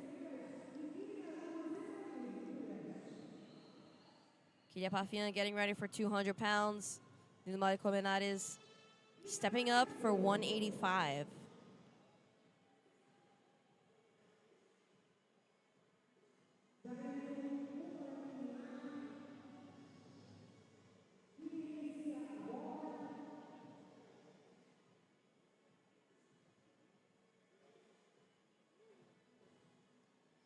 Kylia Pafian hitting her second squat clean at 200. One more rep of clean to go. And she's up. Nilmari Colmenares successfully locking in 185 pounds, 84 kilos.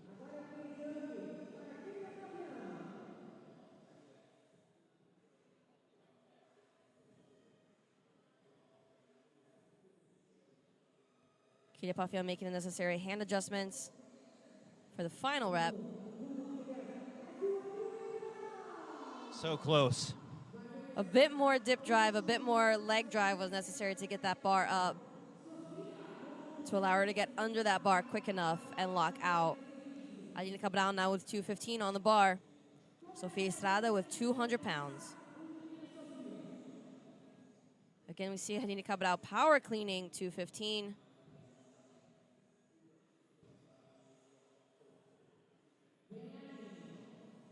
No issues with the front squats.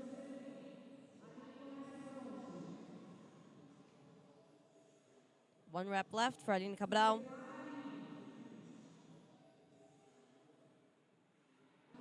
Oh. Almost making it, unable to lock out her right arm. Aline Cabral that previously successfully lifted 210. We're coming up to 13 minutes. Athletes having only 2 minutes left on the timer. Carolina Ferreira setting up for 220. Rounding out 100 kilos for this complex. And she is aggressively coming to that bar. She's gonna need that aggression to get through this complex. She could take the lead with 220. Unfortunately missing her second squat clean.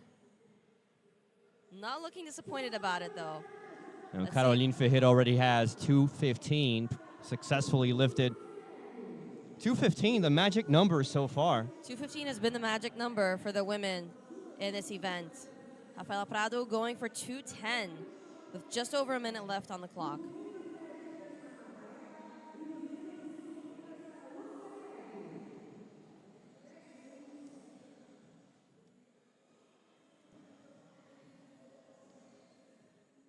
Rafaela Prado getting into focus mode.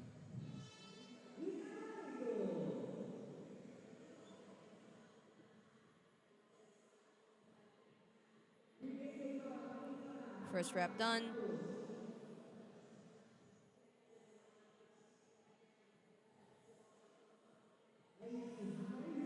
She's up for her second squat clean. One clean left to go.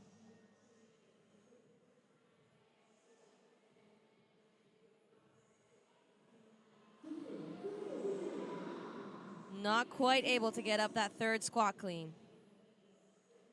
And with 20 seconds on this time cap, it looks like this will be it. And once again, 2:15 being the magic number, the number to beat. We have one more heat after this. 2:20 would set the lead. As you're looking at Luisa Marques. Luisa Marques beautifully push jerking 215 pounds. Side by side with her twin, Fernanda Dotto. They look eerily similar in this event, and our split screen was very fun to watch.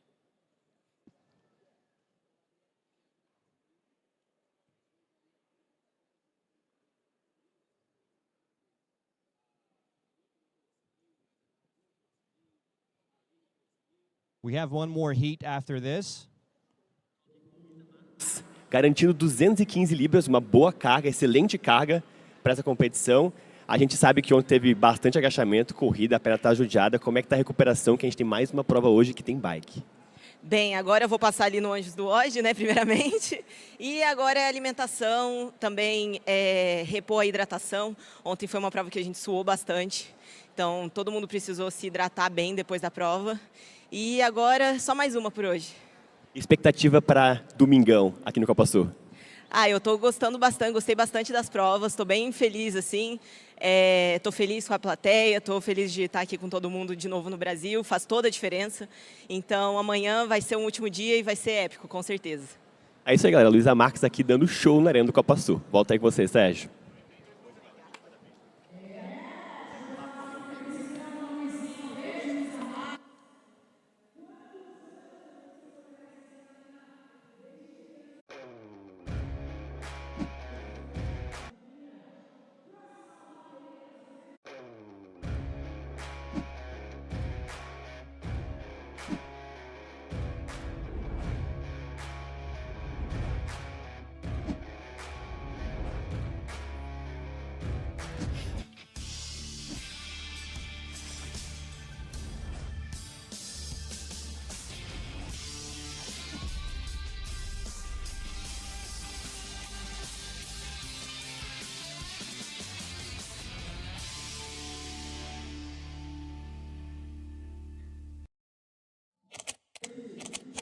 Back here at the 2025 Copa Sur CrossFit semifinals, you just watched Heat 2 of Event 2 for the female athletes. We have Heat 3 coming up, and after 2 heats, multiple athletes with 2:15 on the bar. As you look at the lane assignments for Heat 3, we got lane 1, Bia Gonzalez, lane 2, Gabriela Lucchi, lane 3, Fabiane Carvalho, 4, Priscila Gorges, 5, Maria Quintero, who won her heat in the previous event. Lane 6, Joana Boaventura, who also won her heat yesterday.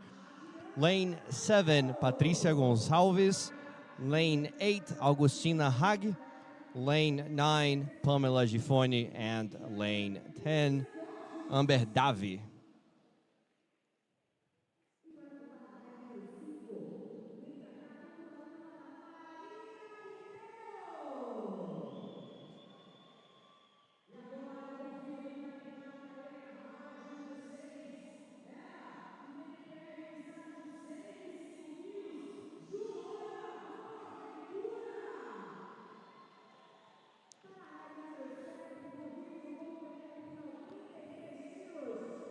You're watching the athletes getting introduced one by one.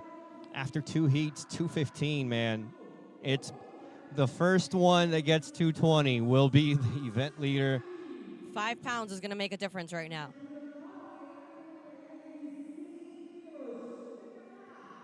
And it's like black magic in Olympic weightlifting. You're like, 5 pounds isn't that much, but that 5 pounds makes such a difference. If we're converting that, it's like 2.5 kilos. And you're like, that's 2.5 kilos is nothing. For some reason, once you add another 2.5 kilos to any barbell, all of a sudden it's like 50 pounds heavier.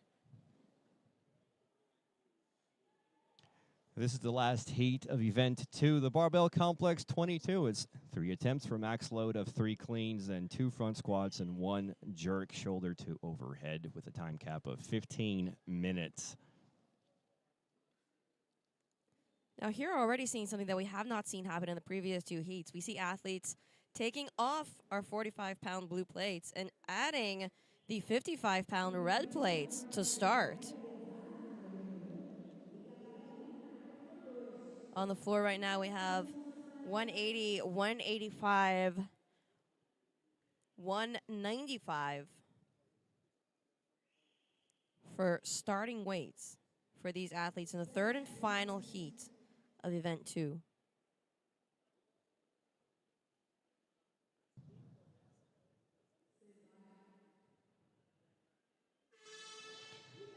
And the final heat is on the way. Do not go anywhere after this event. We have one more individual event. It's the MAYHEM event. If you watch the MAYHEM Classic, there will be some familiarity there. Pia Gonzalez locking in 180. That jerk was half a split jerk, half a push jerk.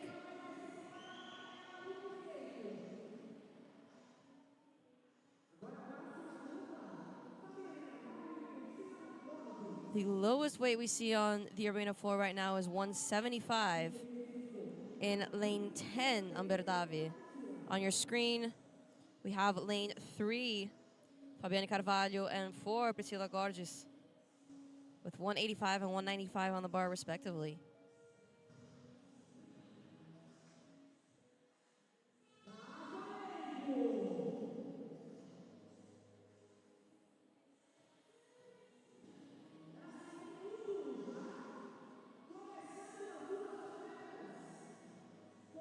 Fabiane Carvalho on your left side. Priscila Gorges on the right. Priscila Gorges making those front squats look very easy. Much like that split jerk.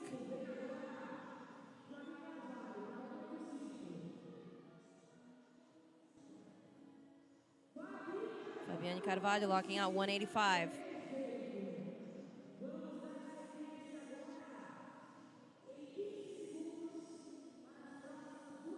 Maria Quintero, your current leader with 200 pounds on the bar. Joana Boaventura, your second place at the moment with 190.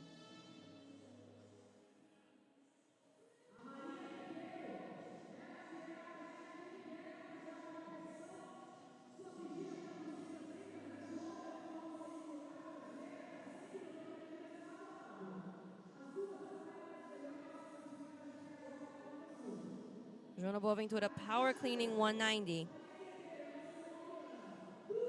Maria Quintero hitting 200.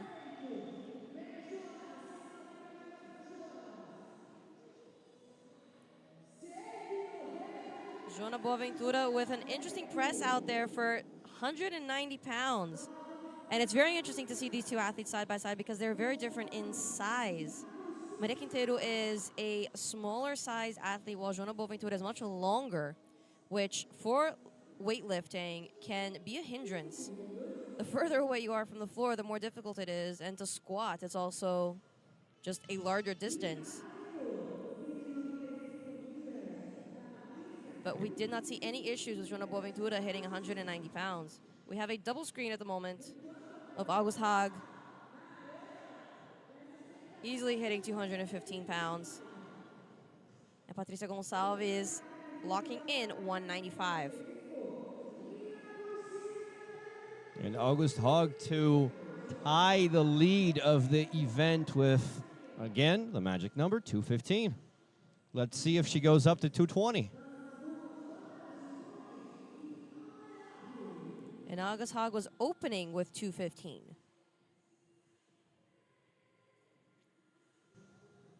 Amber Davi with the lowest weight at the moment of 175 pounds. In an event like this, though, it is better to aim for a lower weight but a guaranteed weight than to unfortunately see what happened with Varseniak in the final heat of the men, where he unfortunately could not hit his opening weight, and even after he dropped to a lower load, he wasn't able to complete the complex, resulting in a no score for him, sadly.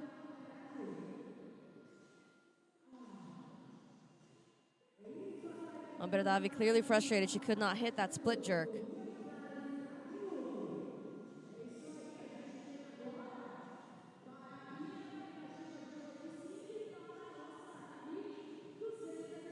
To the right of your screen, Bia Gonzalez with 185 and Gabriela Lucchi to the right with 205 pounds.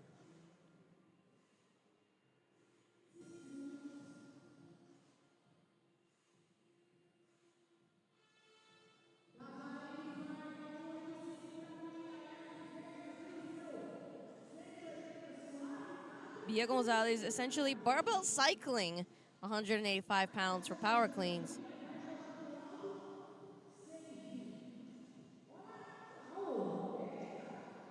Again, almost a split jerk, but it was still a push jerk for Bia Gonzalez. There's one little foot there that's moving, unsure of what it's meant to do.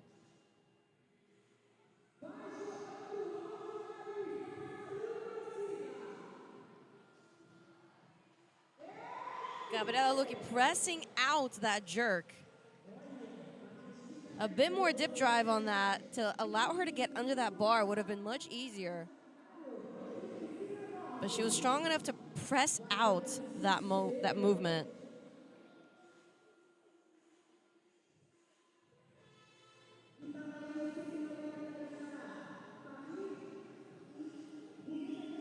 Priscilla Gorges hitting 200 pounds. Again, we see some barbell cycling going on here. 200-pound squat cleans, and no issues on those front squats for Priscilla Gorges. And it's up. Priscilla Gorges started with 195, just did 200. Your current leader, Maria Quintero, with 205 pounds. And your current second place, Joana Boaventura, with 200 pounds.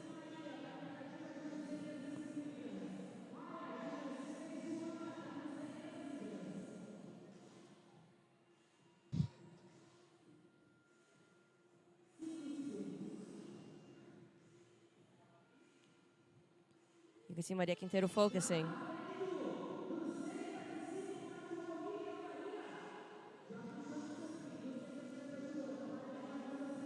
Maria Quintero power cleaning 205 for now.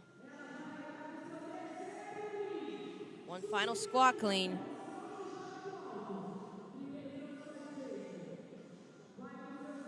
Joana Boaventura power cleaning her 200 pounds. Very stable movements from Joana Boaventura. Maria Quintero locking in 205. She previously had 200, now 205. Joana Boaventura locking in 200 pounds. Boaventura added 10 pounds to that. We see August Haag with 225 on the bar, which if she can make this lift, she will take first place in this event. The sticking point for these athletes so far has been 215 pounds.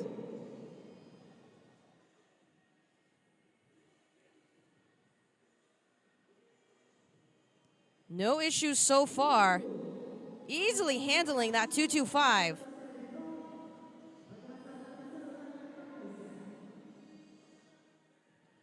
One movement left. And she is locked in To 225. take the lead in the event with 225. She needed 220. She said, nah. We'll do 100K. We'll do 100 plus, 102 kilos. We have broken the curse of the 215.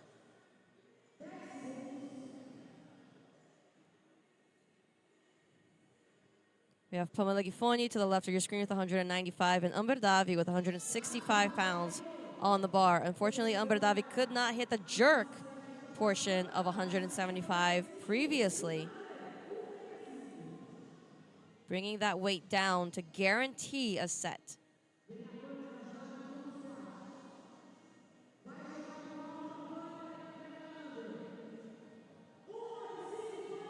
Both athletes successfully completing their lifts.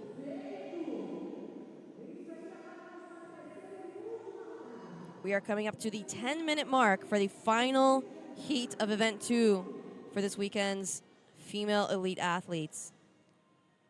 A time cap of 15 minutes.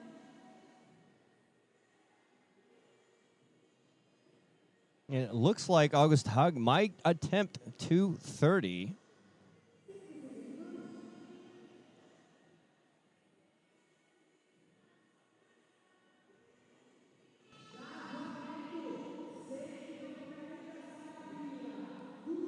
Bia Gonzalez, power cleaning 190. Gabriela Lucchi with 210 on the bar. Gabriela Lucchi already successfully lifted 205, trying 210 now. Unfortunately not managing to hit that final squat clean, with Bia Gonzalez successfully completing 190.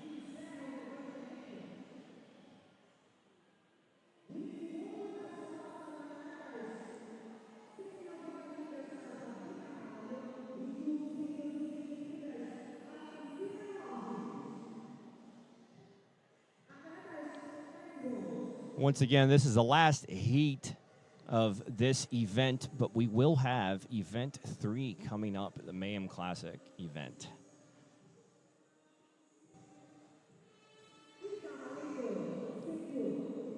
Fabiane Carvalho, once again hitting 190. She was unable to complete the lift previously. And Priscilla Gorges successfully completed 210 before and is now going for 215.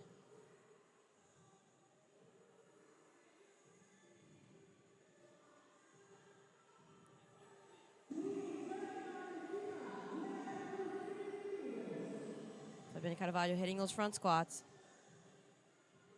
Priscilla Gorges unable to get that bar overhead enough to lock in 215. Fabiane Carvalho securing 190.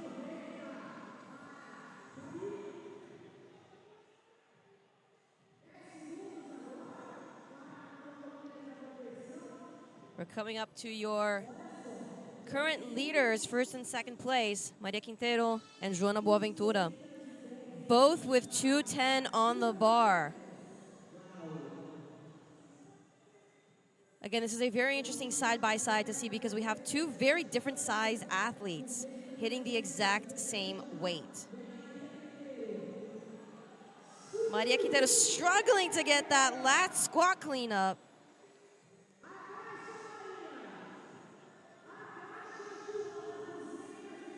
There is something to be said about Joana Boaventura's form. She is very precise and very clean with her movements.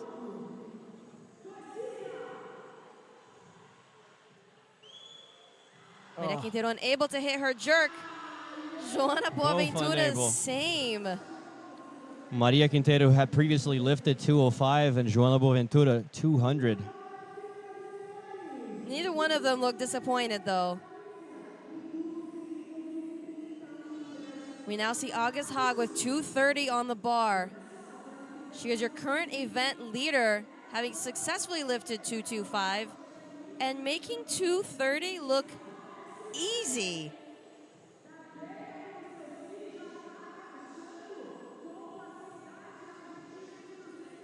Taking her time on those front squats. All she has to do is get that bar overhead. Oh, and she manages to do it!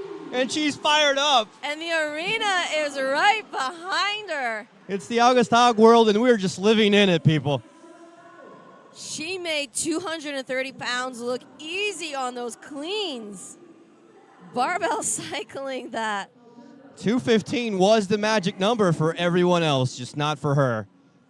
230, very impressive.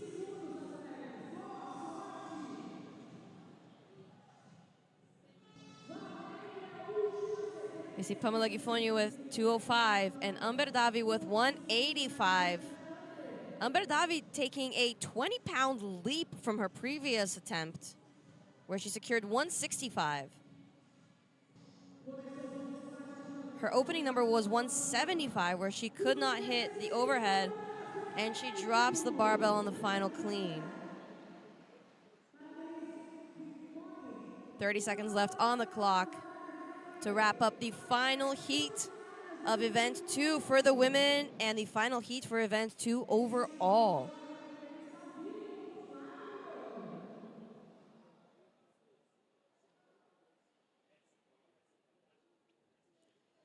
Once again, we saw Anderon Primo for the men with 350 pounds on the bar, and August Haag with 230 pounds for the women.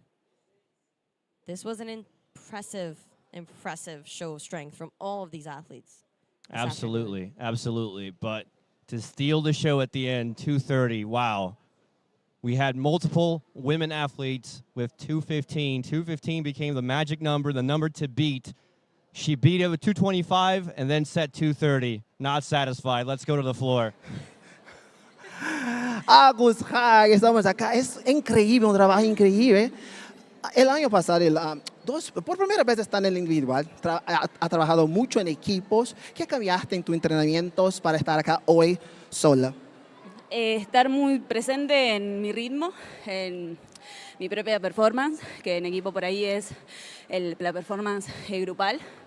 Y nada, confianza en mí misma, en que bueno, puedo estar acá y representar de igual manera a todo mi equipo también. ¿Cómo te sientes con la hinchada acá? Es tremendo, es tremendo. Me encanta estar acá en cualquier categoría, así que me van a seguir viendo mientras me dé el cuerpo. No, es tremendo. Venir a Brasil, no solo acá dentro en la arena, en cualquier parte de la instalación del estadio, son increíbles. Bienvenida a la categoria individual. É isso então. Agus Haag, que já competiu em times, já foi para o Games 2 vezes em times e está aqui buscando uma vaga no individual da Argentina para o mundo. Felicitações.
Back here at the 2025 Copa Sur CrossFit semifinals. This is the end of event 2.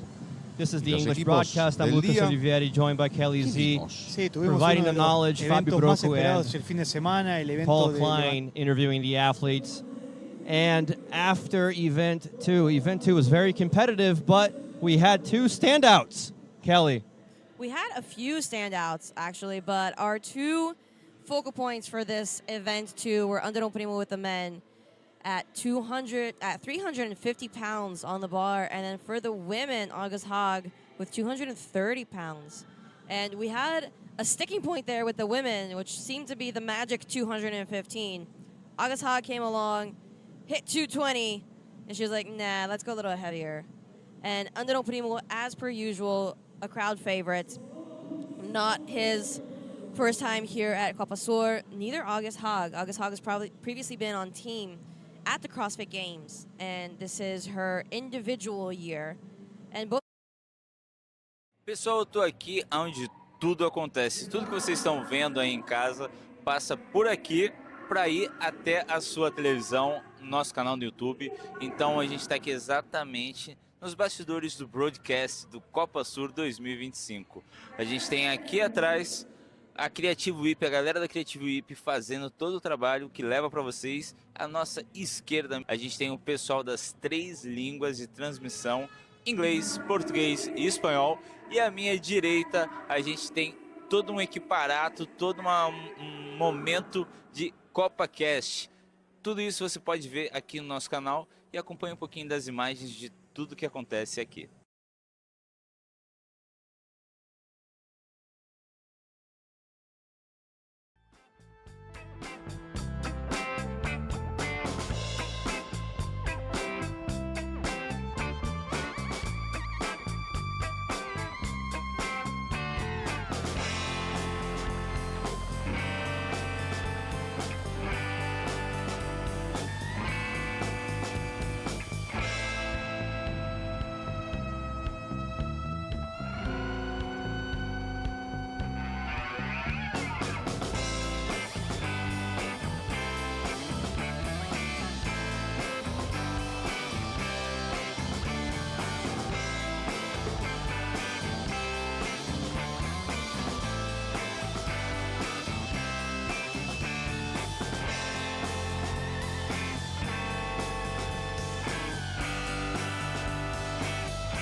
Pessoal, agora eu tô aqui com o Bruno Marins, nosso atleta Games do ano passado.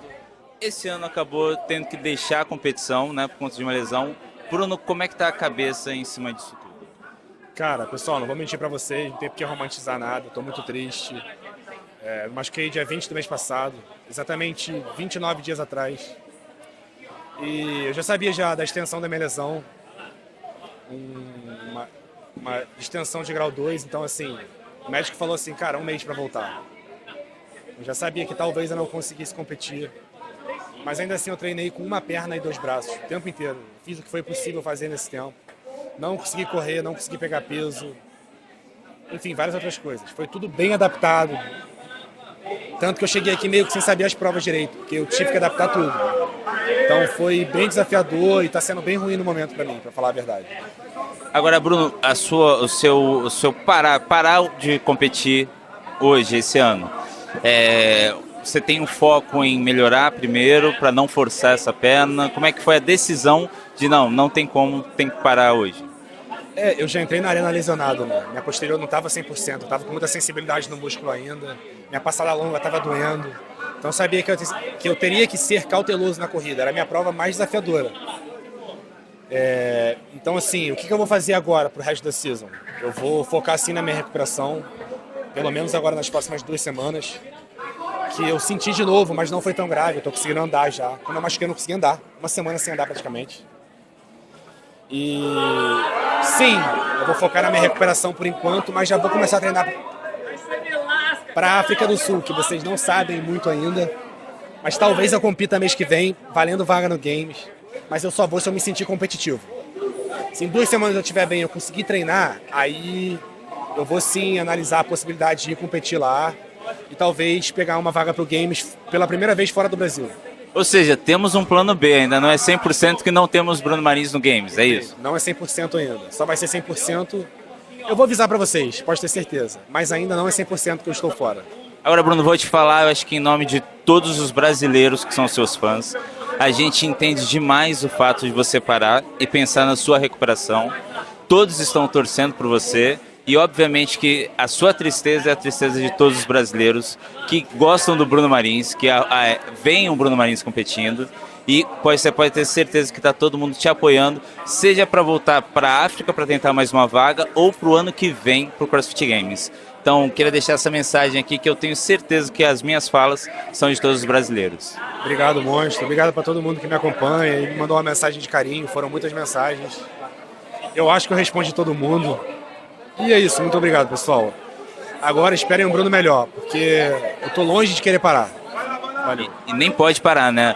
Agora me fala uma última coisa. Torcida vai pro Cali? Com certeza. Eu já vou cravar o campeão. O Cali vai ganhar o Copa. Não tenho dúvida. A gente treina junto. Esse é o nível dele. É isso. E é isso, galera. Bruno Marins pro Copa Sur 2025.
30 bar muscle up, tanto hombres como mujeres, y después All cierran right, con la this is misma the English cantidad de broadcast. calorías I'm Lucas en la bici con las Olivieri, and cuales I'm joined empezaron. by 30 para Kelly Z, hombres providing the y knowledge, the 24 analyst, para the mujeres. commentator. Muy bien. We have Fabio Brocu and Paul Klein on the floor interviewing the athletes, but we have the pleasure of being joined by Coach Facundo. Hello guys, how are you? I'm fine. Facundo, how are you? I'm very excited being here. Copa Sur is a highlight for me. So It is. We had you with us last year as well. And what are you thinking about the differences between the two years? well, I think that people are getting fitter and fitter as each year goes by. So, I'm very surprising. I mean, this last RM workout, the weights of the girls and the men, it's amazing. 10 years ago, they were doing half of that weight, maybe. Exactly. So I'm surprised to see how the sport evolves here in South America, and I'm looking forward to this event. You've seen this event already, and you have some interesting behind-the-scenes boy. stories for us, I know. I have this. So when we were preparing the Mayhem Classic in December, we were in New York with Rich, and he said, "Hey, I have the workouts already." And I'm like, "Oh, go! Can you share with me?" I said, "No, never. I'm not going to give you these workouts." So why? We're friends. I'm not going to leak it. I swear. No, you know what? You coach so many athletes that I will not. No, you will have to wait. And I was really, really upset. And then we decided to, part it up with competitions like Copa Sur with this event and Heavy Isabel. And when I found out the workout, I said, "Oh man, that's really a test." This is going to be spicy for sure. If anybody, like I said before, if anybody has ever used an echo bike in their life, you're gonna know how unpleasant this piece of machinery is. And this is definitely going to be a challenge for the smaller athletes. Yeah, well, I think it's a bit of everything. By the way, when this machine came out for the first time, we used to call it the machine of pain. Because, that seems suitable. Yeah, and it's still the case. And there's a lot of elements we can talk a bit later about it, but it's a machine that only produces fatigue. That's the only goal. You will never beat an eco bike. You can kind of be friend with it, but it's like, you're not going to get me here. So this workout, it's really a challenge. I believe that it's been done for an athlete who is really proficient in the sport of fitness. Because you have an element that will bring you a lot of fatigue, a high volume, gymnastic movement, and again the same thing. Yes. So I think that when the stars were going to be seen, how hurtful this can be. It's not pleasant. It's not, and it's a sprint nonetheless. It's a high volume on the bike and very high volume complex gymnastics, but it is still a sprint. It's a short workout. Yeah, it depends how good you are. It could be, for Roman, it was it's a walk on the park. For many other athletes, it might be a bit of a struggle, but yes, it's supposed to be fast. Right. And here we go. Here are your lane assignments for the first heat and event 3 for the male athletes. We got lane 1, Lautaro Brichetti. Lane 2, Anderon Primo. Lane 3, Edgar Carvalho. Lane 4, Juan Ignacio Rossini. Lane 5, Thalisson Martins. Lane 6, Benjamin Reyes. Lane 7, Valentin Mesa. Lane 8, Adriano Ponte. And lane 9, Vitor Amancio. If you're just joining us now, the reason why we have 9 athletes and not 10 is because Bruno Marins aggravated an injury that was pre-existing. Before he started the competition, he had to drop out. Unfortunately, we wish him a very speedy recovery. That's really a pity, right? It really is. Such a great athlete, and I was looking forward to see him compete this year. Last year, he already showed a lot of promise, and I was sure that this year it was going to be even a big improvement. But, well, this is sport, huh? Unfortunately, injuries are something we can't really fight against, especially a hamstring injury, which seems to be his case. And we really do wish him a speedy recovery and hope to see him back in the arena floor next year. But we do have here in this heat another Brazilian favorite, right? Anderon Primo. Yes. Long time Copa Sur and any other competition in Brazil, you name it, he's been there. I've heard he put a show. He put on quite the show for the Rep Max complex. He went up to 350 pounds. Wow. Made himself known in an event that he is very strong at. And I think that we can look forward to a pretty good performance from him in this heat. Well, that's one of the funny things about this workout. Yes, I'm sure he can put a lot of power in the machine, but you need to be hanging for over a minute doing a lot of gymnastics. So someone that has that body weight needs to have a grip to be there for a long time. And you mentioned to me before that Roman, and we saw this at Mayhem Classic last week, Roman broke it into 2 sets. Roman, yes. Roman, the thing is, Roman knows the machine very well. They are friends with the machine. So he knows how to push it, and he's very good in gymnastics, has a very strong grip for his weight. 100 kilos, a bit more actually. So, but you know, for Roman it was a bit of a I'm back thing. He's been injured for 2 years in a row. He started training in February. So after 2 months of training, finding himself doing this workout like this, I think he was like, okay, here I go. Let's just do this. I'll do this thing. Head first. Yeah. And there was also prize money for that workout. You know, Rich Froning, 10 or 20 minutes before the workout said, the person who wins gets $3,000 from my own pocket. Oh, that's an incentive. Yeah, so I would call that incentive, yes. Yeah. Even me as a smaller athlete, I would go crazy on that bike. So let's see what happens now. I know that Roman did the first 30 calories in 32 seconds, which is, you know... That's pushing it. It could be a death sentence. Let's see what happens now with Ander and many other great athletes on the floor. And here we go. Heat 1 for event 3 for the individual male athletes has started. And they are fighting for 2 tickets to go to the CrossFit Games being held in Albany, New York. First time the CrossFit Games are in the East Coast of the United States. And we see the camera panning across the arena here. And when it started, we saw Anderon Primo going heavy on that bike. Yeah. He has since slowed down. Let's see if that pays off. But I mean, it could be a great strategy for him, like for Roman, right? We'll see. Now, I think that I'm not sure how many assault eco bikes we have here in South America. Whether people are really familiar with this machine, it's not the same as the other brand that is very well known in the rest of the world. It's a different thing. It's a different animal. You cannot have the same power outburst as you have on the other machine. Correct. So this is more. Well, we have a couple of athletes already hanging. Already coming out. Adriano Ponte in lane 8 already on his set of bar muscle ups. Anderon Primo also already on his set of bar muscle ups. We see lane 5, Thaleson Martins. Lane 4, Juan Ignacio Sforzini. Athletes are coming off of their bikes. Edgar Carvalho is still finishing up his set, only now heading to that bar. And now it was a question. Many athletes were asking, unbroken or not? Right, you know? The question to... the $1 million question, the actually. $1 million question. But apparently it's a no. It's a no. I think, you know, Colton Mertens tried to do that at the Classic. He broke it at the 23-24. Correct. Agustin Richelme, who's doing it in a couple of minutes here, also did 24, 23. But it's really a very daring bet to go there. I would say that's a daring bet, especially because you still have to have enough energy and power output to get back to that bike afterwards. Exactly. And that second set is definitely going to be much harder and much heavier than that first set. Yeah, when you go back to the eco bike, you're really fatigue is set in. Fatigue is set in. It's really a sprint, but you need to fool your nervous system to keep moving. You know what in training we call lactic tolerance. Right. You need to keep moving, even though the fatigue is not allowing you to contract your muscles. Right. It's pain. It's going into that pain cave, and I would definitely say that much like yesterday's endurance workout, it's mind over matter. It's pushing till the end. And we have a hand on the air from Adriano Ponte in lane 8.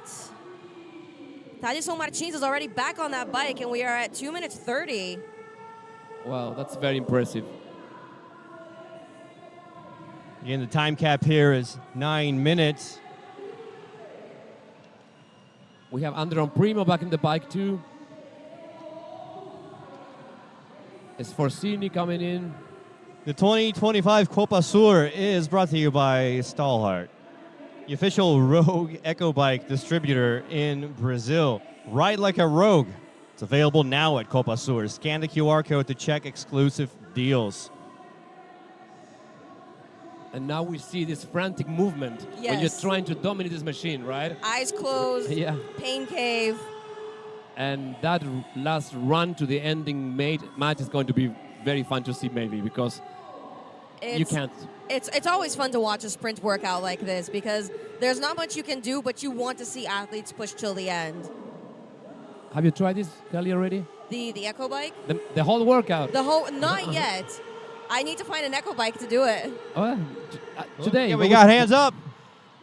Anderon Primo is Anderon off Primo, the bike. yes. There he goes. And very heavy legs to run to that finish line. You can see the pain in his face. 3 minutes and 56. Yeah, wow, that's very impressive. We already have 2 athletes at the finish line.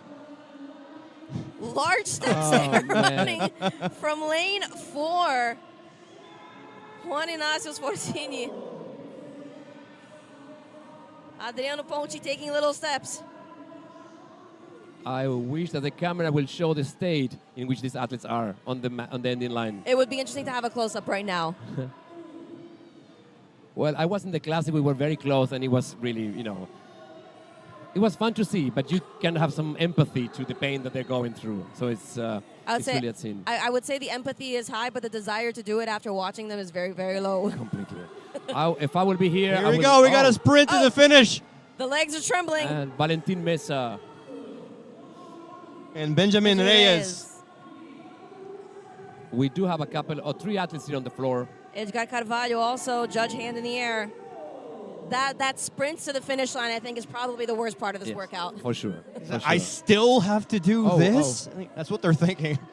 You can see everybody's torso is leaning forward and their legs are just hovering behind. Wow. You can see it on the screen. This is the consequence, the result of this workout. This is terrible. That said, with time to spare, 4 minutes still on that time cap of 9 minutes. A very impressive show of power for this first heat for the men's event 3. It'll be interesting to see what our next 2 heats have to offer us. I mean, I think that Underdog gave a great performance. Absolutely. I'm sure it's going to be on the top performances of today. You can see it now falling on the mat, embracing the pain. I have a question for you. Yes. Would you prefer to do this workout, having seen it before, knowing how much it hurts, or go through it without any knowledge about it? I'm a data person. I like to know what I'm getting myself into first. Okay. So as painful as this looks, I would prefer to see it because then I can strategize. I can strategize. But you know that the end pain is going to be the answer, right? Yes. Okay. Yes, I know what to look forward to. So we did have some great times for this workout on this first heat. 3:55 for Anderon Primo. Yeah. Again, incredible. This has been his day. This has definitely been the day for Anderon Primo. Unlike yesterday. Yesterday was not the best show of Anderon Primo's capacities. Today we are seeing what he is capable of delivering. And he is in honest amount of pain, as you can see on your screen. This is one of those workouts where you finish it and you don't know what position to lay in. Yes. You just want to go home. You just want to go You home. just want to go home to your mom. I'm done with this. I don't want to do CrossFit anymore. Just why? Why do I put myself in these situations? We're going to the floor very shortly. Iniciamos a temporada de entrevistas sentados. Toda a Copa Sur isso acontece porque eu tive quase que arrastar Anderon ali do finish line e ele está aqui morrido. Anderon, meu filho, vamos lá, eu entendo. Após o primeiro dia, que te deixou em 28º, você ganha a segunda prova que te joga para o 13º, mas por conta da organização que não te trouxe ainda para as baterias finais, que é importante para a gente ter uma noção de tempo, você está na primeira e teve que entregar a vida. O que você conseguir compartilhar aqui com a gente, fala o que está passando agora nesse momento e como está a sua estratégia para agora, para essa parte final da competição, porque amanhã é o último dia. Não tô sentindo minhas pernas, velho. Mas, cara, só foi metade da competição. Ainda tem 300 pontos em jogo. E o que eu puder fazer para buscar, eu vou buscar.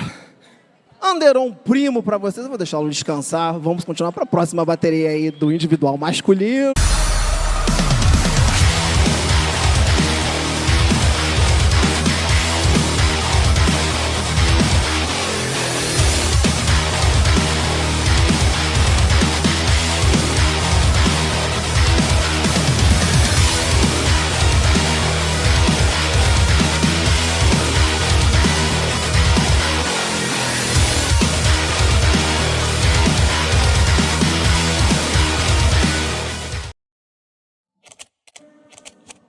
And we're back here at the 2025 Copa Sur CrossFit semifinals. You just watched Anderon Primo put on quite the show and not like any of the questions because he just wanted to rest a little bit. As you're looking at the lane assignments here for the second heat of this event. I feel very bad for Anderon. As soon as Fabio Brucco started interviewing him, He just says, I can't feel my legs. He didn't get the question. He just wanted to say that he couldn't feel his legs. Anyway, here are the lane assignments for Heat 2. We got Lane 1, Bernardo Jardim. Lane 2, Bruno Diniz. Lane 3, Pedro Martins. Lane 4, Juan Facundo Rando. Lane 5, Filemon Souza. Lane 6, Matheus Romão. Lane 7, Jerônimo Boldô. Lane 8, Igor Viana. Lane 9, Augustin Richelme. Lane 10, Renato Guimarães. Now, in our athlete profiles, we do have Igor Viana saying that one of his strong suits is suspended gymnastics movements. So I'm curious to see how he's going to tackle these 30-bar muscle-ups. Well, I mean, no, when you have to do 30 calories on the echo bike before any gymnastic movement, I think that changes. I would say so, yes. It changes. I just want to make another remark. I've never seen Andere Primo so unhappy in an interview. He just really wanted to get out of there. I think he just wanted to lay down for the next 2 hours. Yeah. And it's a good thing that this is their last event of the day and they only have to come back tomorrow. And it's you know, it's challenging because tomorrow athletes have 3 events. So tomorrow is the defining day of Copa Sur, right?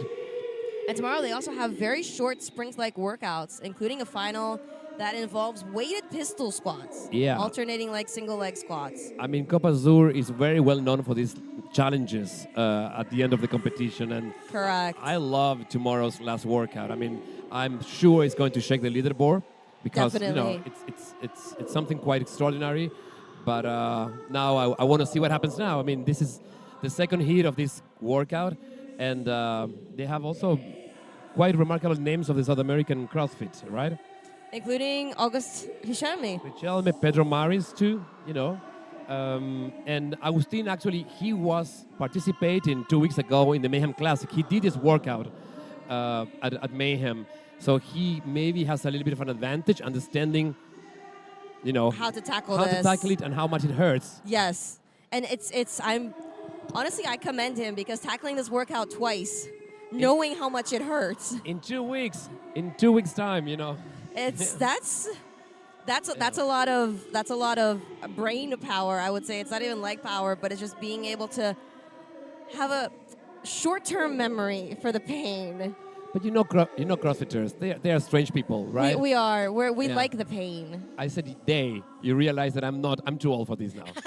I retire from pain. I'm still in there, but not to the level that these athletes are at. Yeah, but I talked to Agustin just before going out of this workout, and he tried to go unbroken at the classic. I think he did 25 bar muscle ups, and he realized that no. Even if he's very proficient at movement, that is not the way, for him at least, to tackle this workout. We'll see now what people do, but I'm eager. What, from a technical viewpoint, how would you break up these bar muscle-ups in sets of 2, 3? You know, I think that sometimes it's better to break maybe in 3 sets and be fast in the transition. You know, you just go out, go down, put chalk, go up again, instead of trying to go unbroken but making a very slow cycle of them. And fatiguing shoulders, fatiguing just lung power. The grip, you know, you're hanging, so it's time under tension. Correct. It's not going to be positive at the end of the day. But there are some ninjas everywhere, so for them, you know, here we go. Here we go. This is Heat 2, Event 3 for the male athletes, Heat 2 of 3. And this is 4 times with a time cap of 9 minutes. It is 30 echo bike calories followed by 30 bar muscle ups and then 30 echo bike calories once again. You just saw the QR code there for Stalhart. Stalhart is a sponsor, the official Rogue echo bike distributor in Brazil. Ride like a Rogue. It's available now at the Copa Sur. Scan that QR code to check exclusive deals. It's a great machine, no? I can test it. I can the pain testify, machine, yeah. right? I mean, it's still a good machine. It's a pain machine, but it's good. It's a good pain machine, yeah. I think the one thing that can be said about the Echo Bike is that it rides very smoothly. It's very easy to command. Yeah. So 45 seconds. Bruno Diniz starts his sets. Pedro Martins just behind him, and Romão. We have Agustin now going to the bar.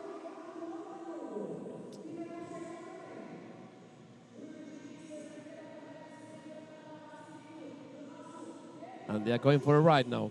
Pedro Martins and Bruno Diniz, very light on those bar muscle-ups. We see all athletes on the floor now at their bar muscle-ups. Let's see who gets that echo bike first. Pedro Martins and Bruno Diniz still going. Bruno Diniz now breaking.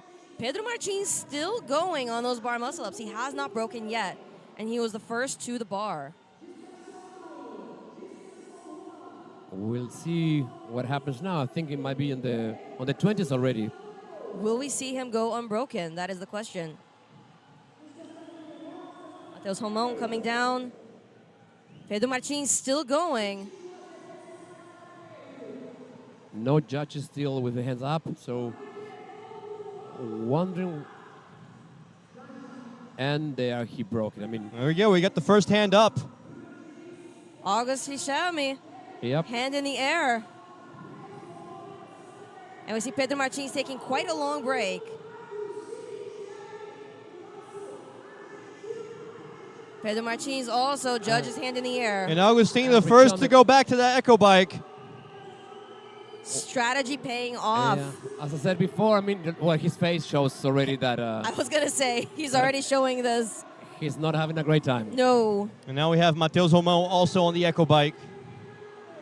Pedro Diniz also heading back for his second set. That will be huge for Agustini if he manages to get a good score in this workout. Agustini is one of the athletes that have been, present in South American CrossFit for many, many years, 3 times Games athlete. And it's always a pleasure to see him here at Copa Sur. And even when he was here for BCC, he gives it his best effort in every event. It's always great to see him at the competition. yes, he had the chance. He's been training with Roman lately in Cookville. So maybe he got some of Roman's echo bike power. We'll see now. I would like that if I could just, via osmosis. So we got a hand up. And it's for Augustine. Augustine heading for a heat win. Oh, wow. Augustine off. trying his best to reach that finish line. He's doing his best running. Oh, boy. 3:47 unofficially. That takes the lead for the event so far. Beating Anderon Primo's previous time. Yeah, well, maybe it's, it's a gymnastic. It's an equation. This workout, it's very complicated to understand. Mateus Romão and Bruno Diniz and Paulo Martins, Pedro Martins also heading across the finish line. 4:03 for Mateus Romão.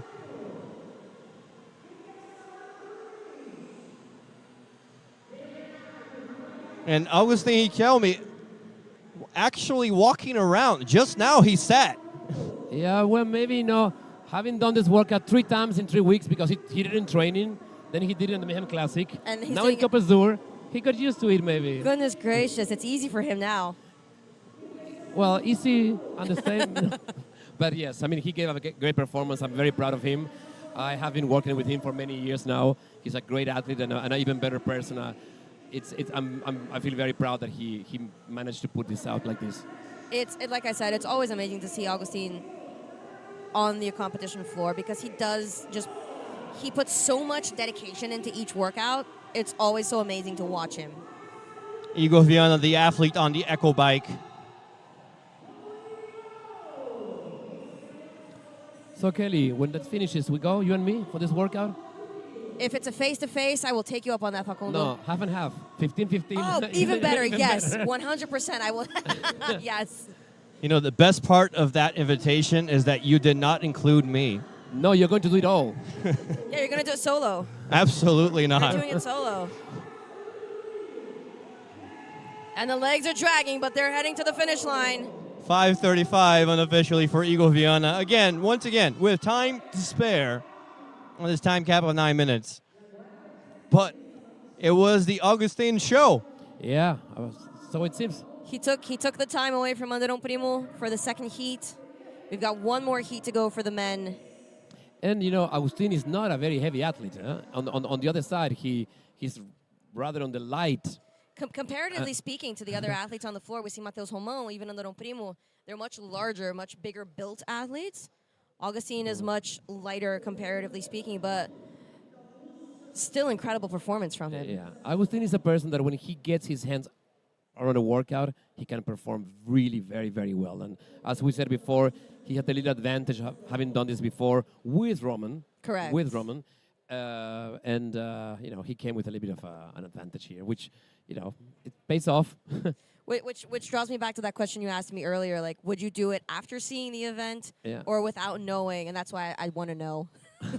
De Argentina, Agustín Richelme. Hacer los muscle-ups unbroken que hicieron toda la diferencia en el tramo final. ¿Fue el plan desde el principio de cambiar algo? Sí, por suerte la semana pasada competí en Mayhem. Ya hice el WOD, así que sabía lo que iba a doler. Así que nada, mucho dolor en todo el cuerpo ahora, pero bueno, a descansar hasta mañana. Sí, es esto. Voy a descansar. Muchas gracias. Felicitaciones. Agustín Richelme, Argentina. Para allá, por favor. Gracias.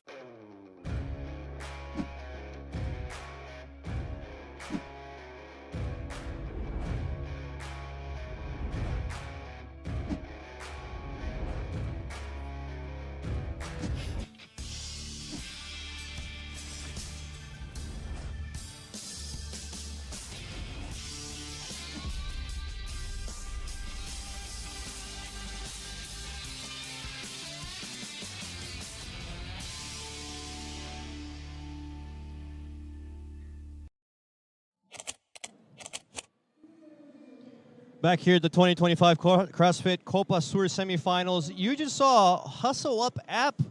We have an app with all of the event schedules and the activities at this event. They're inside this app. There are cash prizes at the booth, and you can scan that QR code and the QR code on the big screens here to download this app. It's more than an app. It's your complete training, competition, gym management platform. There's also a challenge, a Hustle Up challenge with a prize of $200 US. That is $200 US, not reais. That's a lot of money. Go get it. So you need to go to the Hustle Up booth here in Copa Sur, register for Isabel, and the fastest time of Isabel every day gets $200. I might give this a shot. Is it a heavy Isabel though? That's my question. It's a regular Isabel. Regular Isabel. I might take that challenge. I mean, I think that we working here are not allowed, but we can do the 30-30-30. We can. That is allowed for us. But we're gonna do it 15-15, right, Facundo? Yeah. Okay, completely. fantastic. I think that Fabio has a very complicated challenge task in interviewing athletes after this workout. Hishami was doing everything he could to try and find oxygen at the end. Yeah, and now we're going to go to the last heat. Last heat That's for the right. men. This is the last heat. Heat 3 for event 3. Your lane assignments. Lane 1, Vitor Lofi Walzreniak. Lane 2, João Pedro Barcelos. Lane 3, Henrique Moreira. Lane 4, Calian Ribeiro de Souza. Lane 5, Benja Gutierrez. Lane 6, José Maria de Paula Júnior. Juninho. Lane 7, Danilo Moreira. Lane 8, Martin Afonso Fuentes Baca. Lane 9, Mateus Gomes, and Lane 10, Alain Henrique Pereira. Is there anyone to you, Facundo, that we should keep an eye on in this heat? I don't know anymore. This workout is such a surprise. I really don't know anymore. I mean, Calian Souza is such a great athlete, right? I'm sure he has strategized his workout to feed him very well. For sure. But I think that Barcelos been doing great today and yesterday. Pedro. Yes, João Pedro's been very consistent so far. We have the Chilean Benjamin Gutierrez also. Who put on a show in yesterday's workout. Yeah, so we'll see. I mean, Enrique Moreira. Henrique Moreira actually led his heat in the previous event with 340 pounds on the barbell. How crazy is that, no? How crazy is that? How crazy is that? 340 pounds. This sport is extraordinary, honestly. It's been amazing to watch the consistent growth of athletes over the years in CrossFit, and not just getting stronger, but just getting fitter, to be honest. Just overall, fitness has just improved. You know what? Fitter and more clever. I mean, absolutely. People are, some people are, those especially with the advantage, back in the day, Rich Froning and Matt and Tia, they are very clever athletes. They're very brainy athletes as well. They use their brains. As you know, I have the chance to work with Rich now for many years, and I'm still in awe when I see him programming or understanding things. There's a different understanding, and I think that we coaches, we need to also encourage people to do squats and to do all the sexy stuff, but also to pay attention on the nuances of the sport. You know, there are so many elements that athletes need to take into consideration, and I believe this test is actually a test of that. Absolutely. Because how well can you read the machine? How well do you know where is your threshold point? Where to push it, when to stop? Absolutely. You know. This is definitely one of those workouts where the more you know yourself, the better you're going to do in this workout. And I say this to members all the time, even when I'm coaching. Know yourself. Know where your sticking points are. Know what your strong suits are. And temper the workout to fit you.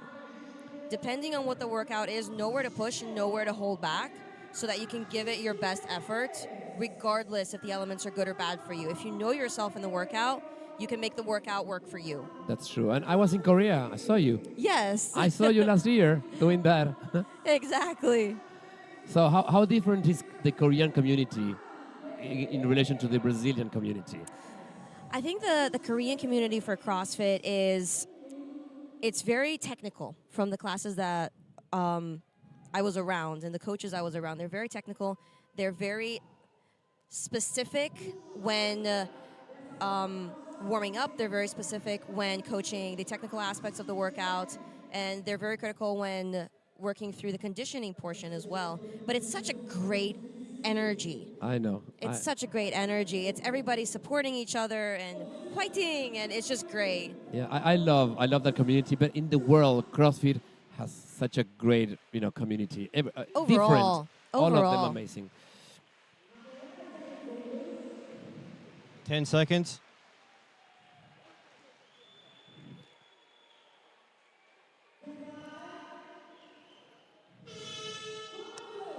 Here we go. This is the last heat of the last event of the afternoon.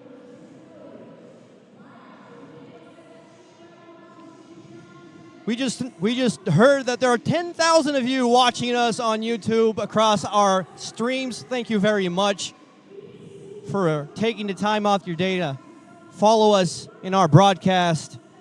And if you're there, remember to like and subscribe. Do all that YouTube jazz. Thank you very much. And make sure to stick with us till the end. We still have 3 women's heats after this. I'm a bit worried. I saw Benjamin Gutierrez limping, going towards the echo bike. To the echo bike. He was the last on the echo bike. Yeah. Hopefully there's nothing serious. We'll keep an eye on him throughout this workout. Cadena also heading to his bar muscle-ups. Henrique Moreira. Vitor Varzeniak currently leading the heat. Unfortunately, he could not score for the second event. Do you think we're going to see someone beating Richelme's time this heat?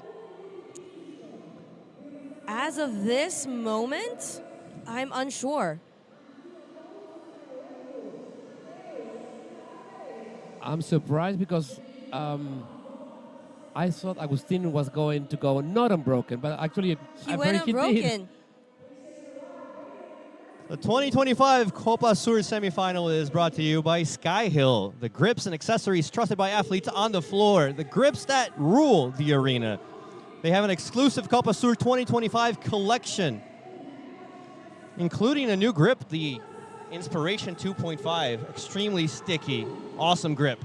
Check them out. Performance grip, which would be very, very helpful for this workout, in fact. For sure. For sure.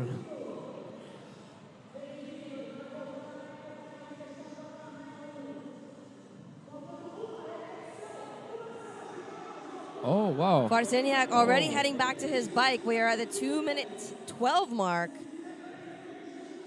Varzeniak being one of the larger athletes we have in the competition this year. Definitely the tallest. And sometimes that helps. Not always. Not always. But in this case, apparently it's paying off. Absolutely. Here you go. Henrique Moreira also on the Echo bike. Hands in the air for lane 7, Danilo Moreira. Kalina also heading back. We are at 2:47. No hands in the air from judges yet on this Echo bike.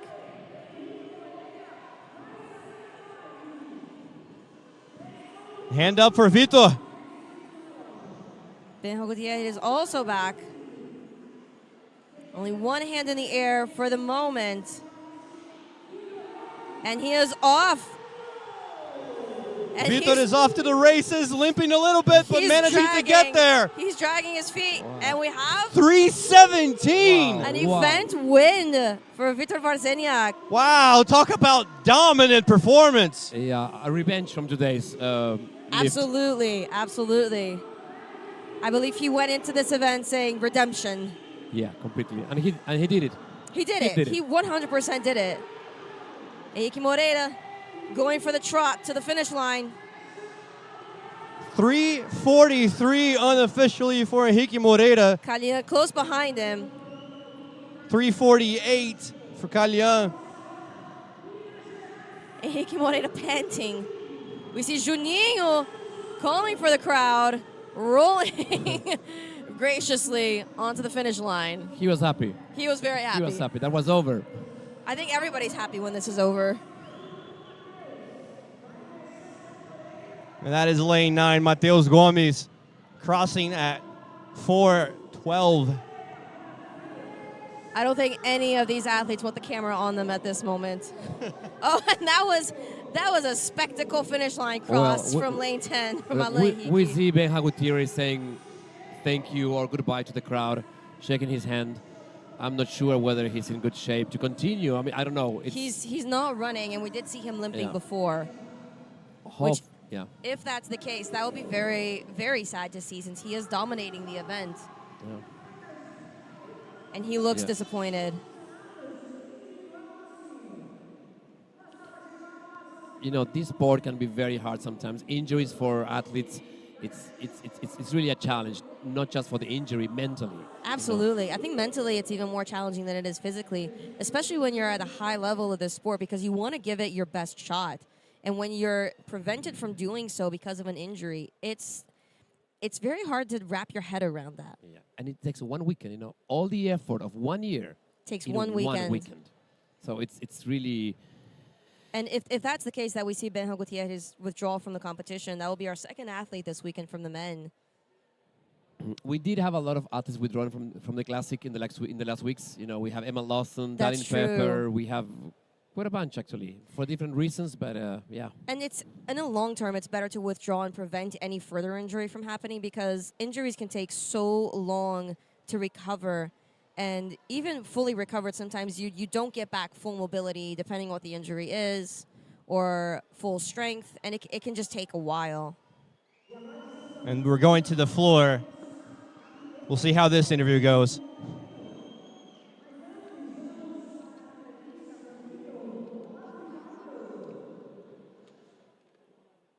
Vitor with a sensational, dominant performance.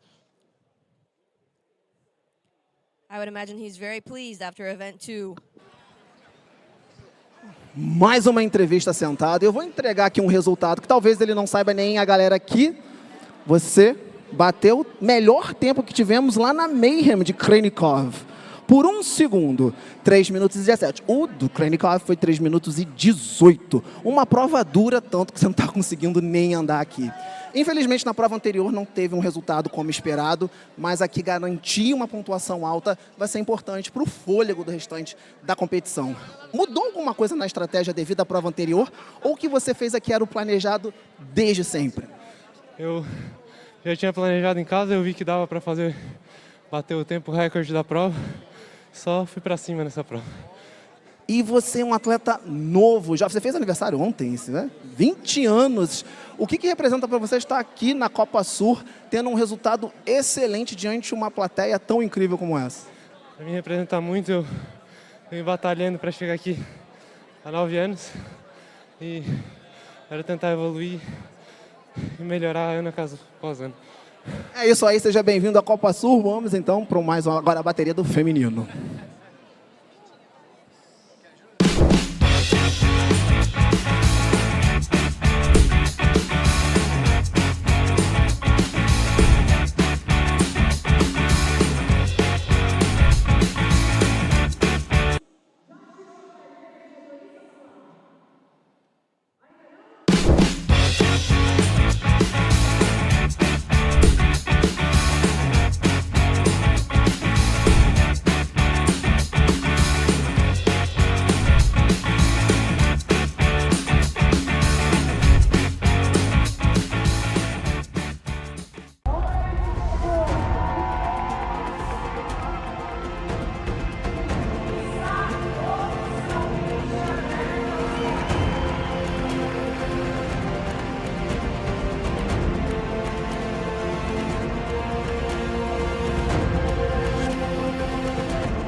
way, so I'ma do this every day. I'll be writing things until I'm fucking buried in my grave. 6 feet deep under, but my body won't decay. Cause my messages are timeless, so they'll put them on display. Oh yeah, I rap with a certainty, I have a sense of urgency. A message for eternity, for everyone internally. I had some people burning me, but now they fucking learn to see I ain't the one to fuck with. Now they looking nervously, and I don't really care what you think of me respectfully. You can kick rocks if you think you're fucking better, see. I will outwork you, turn you to an enemy. Do it like that. Do it like that. Do it like that. Do it like that.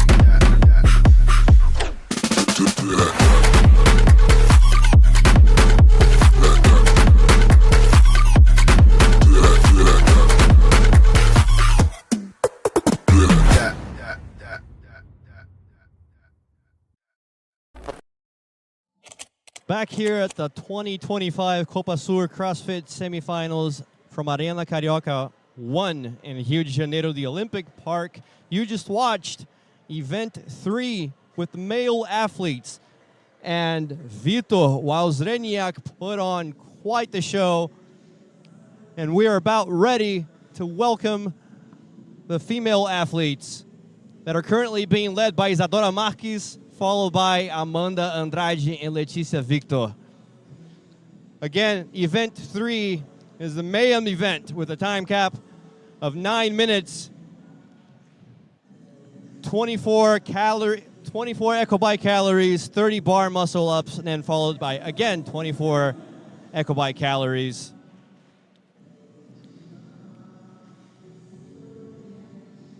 And for Heat 1, your lane assignments.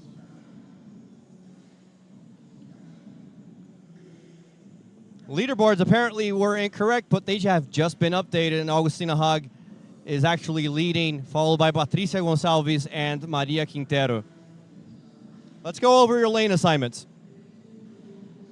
On lane 1, we have Aline Sanefuji. Lane 2, Letícia Vitor. Lane 3, Rebecca Mendes. Lane 4, Isadora Marques. Lane 5, Emily Andrade. Lane 6, Bruna Baksix. Lane 7, Carolina Martinez. Lane 8, Salomé Boveda. Lane 9, Tamilis Duarte. And lane 10, Lilian Cava. It was interesting, after our last heat, we found out that it was Vitor Wałęsniak's birthday yesterday, apparently, and the crowd sang him happy birthday. And for his birthday, he gets a broken record when compared also to the MAYHEM Classic. So that was quite the dominant performance by him. That's a very interesting 20th birthday present. Yes, you heard me right. He is 20 years old, the youngest athlete that we have on the competition floor this weekend. He should get an EcoBike.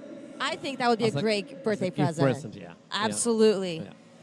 Here, happy birthday. Take one of the worst pieces of machinery known to CrossFit. We love you very much. I need to say hello to my friend Jenny from the States. Absolutely. From Dance Updates. She's watching us. My favorite Instagrammer, blogger, YouTuber. Oh, fabulous. Hello, Jenny. Hi, Jenny. Shout out to Jenny. Shout out to Jenny here at CrossFit Copa Sur, straight from Arena Carioca 1 in Rio. So now the thing is that this test for the girls is very different than the men. Absolutely. On the one hand, the number of calories goes down to 24. Thankfully. 24, then 30 bar muscle ups, then again 24. But, you know, it's a different animal for a girl. It definitely is. I don't want to, sound incorrect. It's just that, your weight, the weight of your body has an incidence. Absolutely. On this machine. And we'll see what happens. This is one of those workouts that being a little bit heavier can be a pro and a con at the same time, especially for the women. If you're a little bit bigger, if you're a little bit heavier, you can push more on the bike, but then you're going to be affected just slightly when compared to lighter athletes on the bar muscle ups. So this is to convince you to do it later with me. As long as we're doing halvesies. If we're doing half and half, I can get I can get on that game. I take your word on that, huh? Yes. Okay. Yes. Okay. So the mood here in Copa Sur is so incredible. No, I don't know if you can see to the screen people dancing and singing. Clapping and singing, and it's Saturday, and it's actually Easter weekend So we have a lot of families here this weekend to support their favorite athletes and their relatives that are on the competition floor. But the DJ is doing a great job this weekend. Even us up here in the broadcasting booth, we've been dancing around every chance that we get. I mean, he is playing the YMCA right now, and it's Yes. just, you can't not do the YMCA when you hear the YMCA. Come on. The only thing we can do, though, is we can only do a one-armed YMCA because we're holding the mics. Speak for yourself. I got my mic on a... Your mic is on the holder, ours aren't. That's right. On a stand. I got a mic stand. But is there anyone, Facundo, that you think we should look out for the women in any of these heats, or are we just going to be surprised like we were with the men? I will answer the same. I really don't know. Don't know. I mean, this is such a weird beast, this workout. So I think that, we do have Emily Andrade in this heat. Yes. A very well-known athlete. We have Salome Bóveda from Argentina. Mhm. But, it takes one little mistake, assuming does. the eco bike, is manageable, and then you're out of it. Exactly, or taking one extra second to breathe on a muscle-up break, and somebody's passed you. However, you did mention Emily Andrade, and Emily Andrade put on quite the performance last year with the ring muscle-ups. We saw her dominate the gymnastics portions of last year's workouts here at Copa Sur. It's going to be interesting to see how she does with the eco bike, though. Yeah. Once I was first told about this workout by Fronin, I thought there were 30 ring muscle-ups. And I thought, oh, well, okay. But I realize now that it's more challenging, overall, as a sprint, with the bar muscle-up, because they are feasible. Yes. With the rings, you know that you have to pace. Yes. You cannot do 30, you will be very careful about it. But here, if you're a bit daring, you're like, okay. I can go unbroken. I can go unbroken. One more, one less. I can push it here, push it there. And that's a challenging part of this workout. Yes, which I think is one of those secrets to CrossFit, is that the simpler and the easier the workout looks on paper, the worse it's going to feel once you're in it and you're doing it. Yeah, I wonder whether Rich tried it, this workout. I don't think so. See, now if you could find out that information for us and we could have that insider information, can you find out for us, Facundo? I'll do my best. I'll do my best. Cool. If you can get that info for us, Facundo, I might consider doing this workout solo. Oh, you promise? Oh, okay. That's different. Let's see. Let's see. Okay. We have a bet going. And once again, this is the first heat of 3 for the women athletes that are fighting for 2 tickets to the CrossFit Games in Albany, New York, the first CrossFit Games that are being held in the East Coast of the United States. And this is our last event for the day today for these individual athletes. However, tomorrow, the final day of competition, we have 3 events. Albeit short events, they're still going to be just as painful as the one you are watching now. However, folks, this is spicy.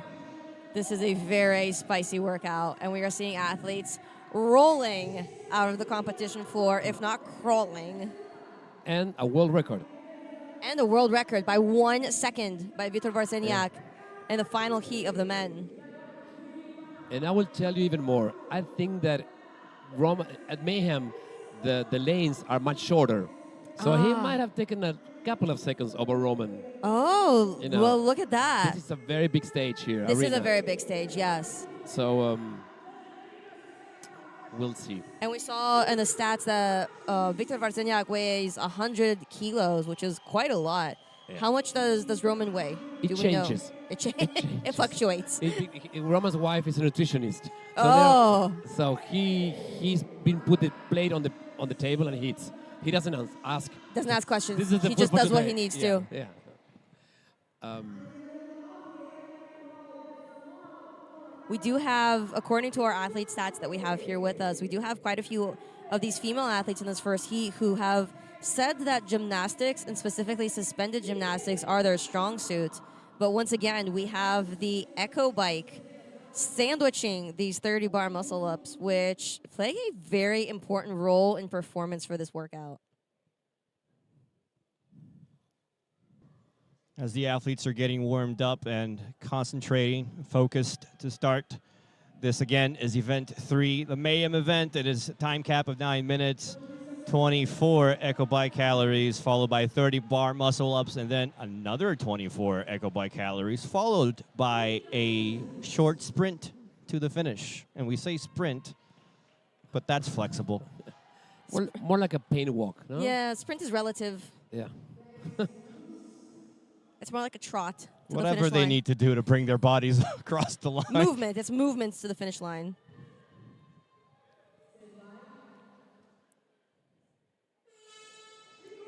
Here we go. Heat 1 of 3. We have a very impressive drone shot coming in But to the arena. we already see that the paces of these ladies, it's very controlled. Yes. You know, you don't want to lose control in this workout because do you know why this machine is called the pain or the fatigue building machine? You know, generally when you do a bike, just a bike, your legs work, Yes. but the upper body helps recover. Yes. You know, Yes. your torso, they are muscles that help to recover. Absolutely. To take the fatigue out of your body. You're cycling that lactic acid. In this case, your legs are working and the fatigue is coming up, but your arms are working working as too, well. going down. So that's why you have this immediate sense of pain and you're like, I'm getting sick. There's It's like the body is full with fatigue, and when it, and you know, one of the other things, when the fatigue is centralized in your muscles, you can control it somehow. Yes. But once it goes to the bloodstream, There's no escape. there's no There's escape. absolutely no escape. You know. I wanted to be a fly on the wall of that marketing meeting when someone pitched a name change for the Echo Bike. Let's not be called the pain machine, the fatigue building machine. How about Echo? Because it's gonna your pain is gonna echo throughout the entire time that you're on it. Yeah, we have Salome Bóveda from Argentina. Lilian She's- Cava. Okay, so I have an answer from Rich Ronin right now. He did not test this workout. He got into, I have not, haha. That means I would never do that. Oh, this is insider information, folks. If you're tuning into the English language broadcast of Copa Sur 2025, this is a mayhem workout that you are watching. However, Rich Roning has not tested No. this workout himself. But he's so clever that I think that he knows what's it about. He doesn't have to do it. He's experienced. He's experienced. He knows the pain it's causing. Yeah. He's no stranger to pain. You know, for sure. Angelo Di Chico and Rich did these workouts, and I know that Angelo tried many of them. Angelo is one of the coaches at Mayhem, yeah. The 2025 Copa Sur is brought to you by Skyhill, the grips and accessories trusted by athletes on the floor, the grips that rule the arena. They have an exclusive Copa Sur 2025 collection, including the Inspiration 2.5, a very, very grippy grip, very impressive and very, very cool looking too. Scan the QR code, check them out. We see all the athletes right now on their set of 30 bar muscle-ups before they head back to the Echo Bike, a.k.a. the Pain Cave, for another 24 calories. He's getting upset at us. Echo Bike from now on. You know, Echo Bike. Just the Echo Bike. We do have different strategies now. See, the girls are much more controlled into the numbers of sets they are going for. Absolutely. And we have, oh, wow. We see Lilian Calva already back on her bike at the 3-minute 12 mark. And she is visibly panting. Isadora Marques and Emily Andrade also back on their second set for 24 calories.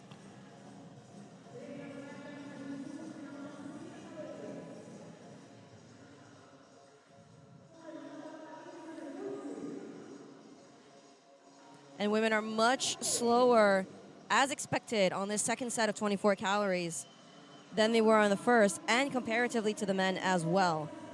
There is no escaping the pain of these 24 calories on the second go-around. You know, when I was working with Chris Hinshaw, he taught me, you know, even if it's painful, you need to make the athletes do the workouts because then they're not surprised. You know, Yes. when you go into a workout that you know is going to be painful, but you don't know how much pain, your nervous system goes like, oh. Exactly. And that's really a liability. So I remember I took Chris Hinshaw's workshop back in 2018, and I remember him saying exactly that. The more knowledge you have going into a workout, the better you can perform because you know where to taper, you know where to push, and therefore you can perform to the best of your capacity. Even if it hurts, at least you know what you're in for. Hand up for Lilian Cava, who's really, really feeling it right now. You know the pain cave has been entered when the head starts to go side to side on the bike. It's the whole body. It's the saturation of movement. You know, please take me out of here. Exactly. Somebody take my place. Oh, Lilian Cava working her way to that finish line. And she managed to get a good little sprint in there at the end. 5:03. And a victory shout. And 5:10 for Isadora Marques.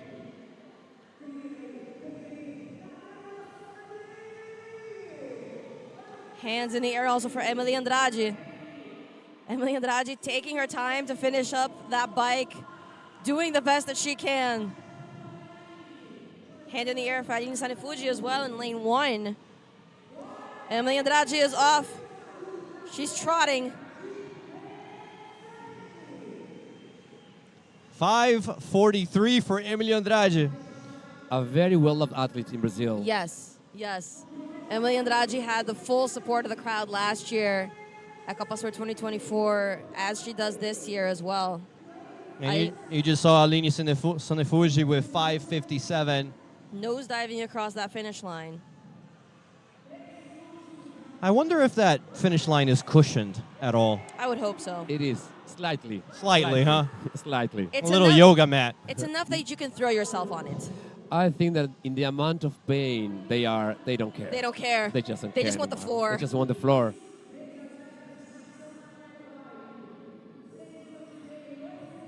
I was just thinking, we should have some like a mattress sponsorship or something. You know, put some mattresses there at the finish line. Bruna Bach is also getting through. Lane 6. 6:37.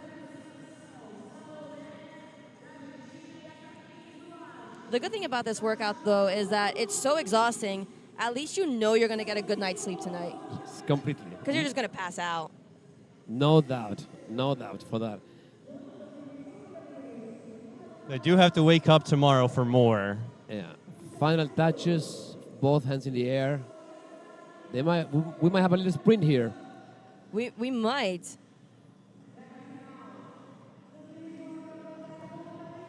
Or not. Tamiris Duarte heading out. Salome Boveda finishing up her bike. And she is off, running as hard as she can considering circumstances. And all athletes are across the finish line under the 9-minute time cap. On your screen, a very happy Lilian Cava. The first to finish Heat 1. With 5:03. A great performance from her. Followed by Isadora Marques with 5:10. So quite a standout performance in this heat. Let's see how the women do with the interviews. Will they be able to answer a question? Probably, but once again, we'll probably see everybody seated. Answering with emojis, really.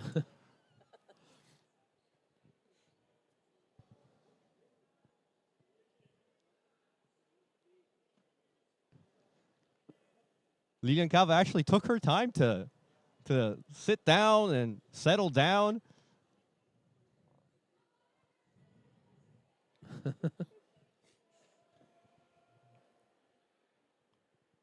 We're going to the floor to talk to her.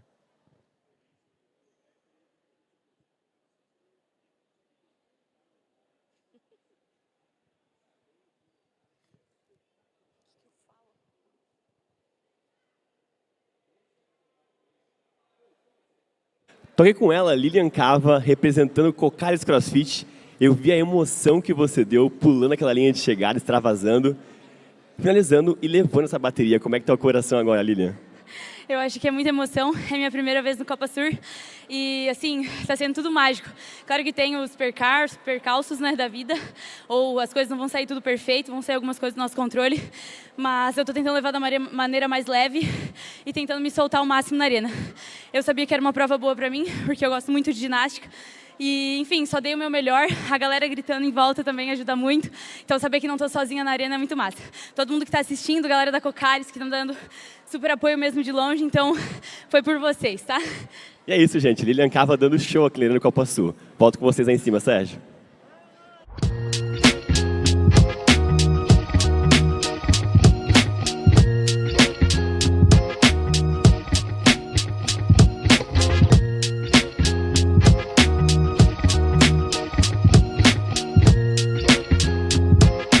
E aí uma parte importante é que a gente vai ter bastante exercícios que não são feitos somente na barra alta, tá? São feitos na barra baixa, no solo, eles vão ser de extrema importância para construir a parte neutra.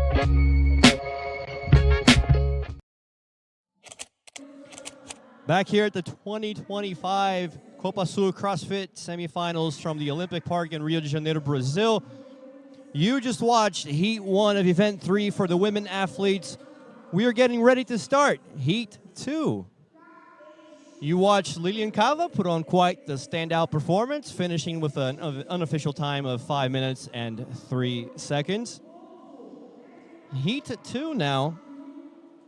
In the previous event, Luisa Marques and Caroline Ferreira led with 215 pounds, the magic number that we had for our last event on that barbell. As you're looking at your lane assignments for this event, Lane 1 is Luisa Marques. Lane 2, Fernanda Dotto. Lane 3, Nilmari Colmenares. Lane 4, Kilia Pafian Marchand. Lane 5, Sofia Estrada. Lane 6, Aline Cabral. Lane 7, Amanda Andrade. 8 is Caroline Ferreira. Lane 9, Rafaela Prado. Lane 10, Lucia Viretti. And once again, event 3 is the MAYHEM event with a time cap of 9 minutes, and for time it is 24 EcoBike calories and 30 bar muscle ups, finishing with a 24 EcoBike calorie and then a tiny sprint to the finish line. And we are joined here by MAYHEM coach Facundo with a lot of insider information. Hello again. So, but if you ask me now, who do I think? I mean, I think Luisa Marques might do really good in this workout. She's a very proficient athlete in gymnastics too, and she's also very good in machines. So hopefully that pays off for her. We have Caroline Ferreira. Yes. We do have Lucia Biretti from Argentina. So this heat shows that there's a number of ladies that could do a very good job here With these bar muscle ups. And we did see in the first heat that unlike the men, the women were taking their time a little bit more, pacing this workout much more. As you were saying before, the Echo Bike is a different beast for the women, comparatively speaking to the men. Power output is different, size is different. It's just a harder element overall for female athletes when it comes to the Echo Bike. However, they are lighter for the bar muscle ups. Yes, And they can that's get true. through the bar muscle ups much quicker. We saw a lot of breaks from the men.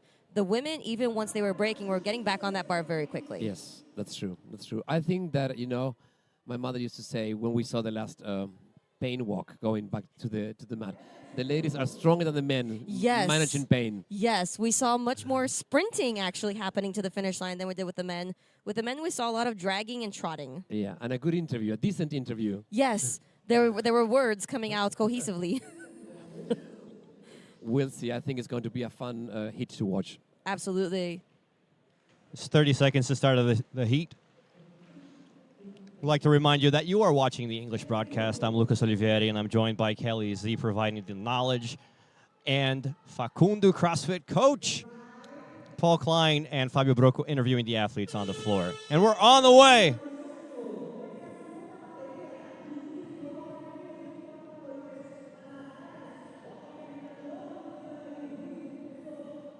And already we see a few of these female athletes, especially in lanes 1, 2, and 3, pushing a little bit harder than we saw the women in the first heat.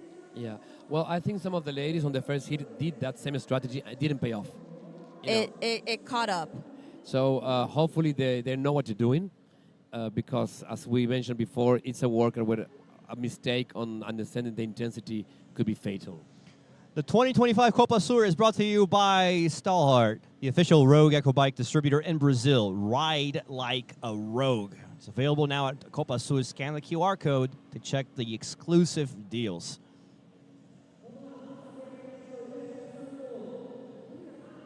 And again, if you have not had the displeasure of ever using an Echo bike, I recommend doing it at least once in your life so that you can compare it to anything else that you've used and say, this isn't that bad. Because if you can survive the Echo bike, you can survive anything. And when you do it the first time, make sure you're doing it on a Stalhart Echo bike. Absolutely. And tomorrow we do have another workout with an Echo bike. Yes, this is not the final appearance of the Echo bike this weekend. So these athletes have to wake up tomorrow knowing that fact. Yes. Aline Cabral already on her set of bar muscle ups.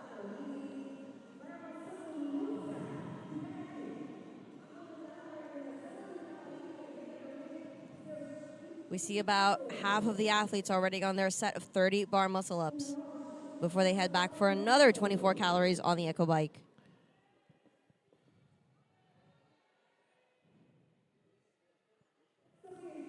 We have all the girls now performing bar muscle ups, and we see very different, it's very interesting to see the approach they have. Yes. They are muscle ups where that's very controlled, and they are small, and that minimizes the time you're hanging. Yes. And there are others that are very much using a momentum, which of course helps, but at the end of the day, it's more power output. True. It's a larger power True. output. It's more fatigue, and that power output definitely needs to be saved, at least in some part, for that second go-around on the Echo bike, which is a totally different story from the first go-around on the Echo bike. Those 24 calories feel much more like 50 by the time you get back there. Yeah, it ever happened to you that you're watching the monitor and it doesn't It work? doesn't move. It doesn't work. And you're like, I've been on here for 5 minutes. Why is this still on 3 calories? 3 calories. Yeah. I think that's the feeling of any of the athletes on the field today. Oh, 100%. I had that feeling on the last 50 calories of the last open workout on the rower. Oh, yeah. But maybe Vitor, no. The winner of the workout, I was so impressed seeing him dominating that machine, this workout overall. Vitor, I think he felt it, but I think he blinked and it was over. It's true. It was so fast. We see athletes breaking up these bar muscle ups. Hand in the air for Luisa Marques. Caroline Ferreira already back on her bike. Caroline Ferreira, a MAYHEM athlete. Facundo, how are you feeling about this right now? Happy. I'm happy. I mean, we do put a lot of work of these kind of elements in our programming, and so, well. It's a moment of pride and joy, and she did also exceptionally well in the previous event. Yes, true. 215 pounds. We see on the screen Caro with a lot of pain. They are dressed up similarly, red and black, or. Once again, Luisa Marques was also matching in a previous event. Yeah.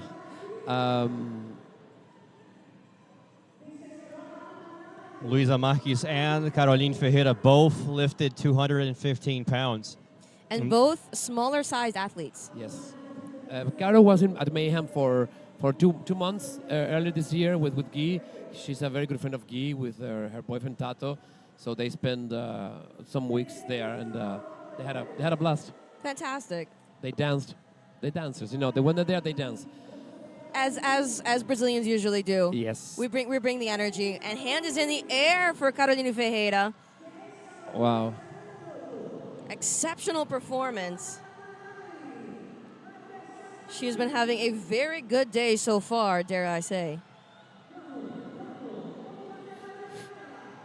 Only hand in the air at the moment as we approach the 5-minute mark. And she's off to the races. Off, and she is running as fast as she can.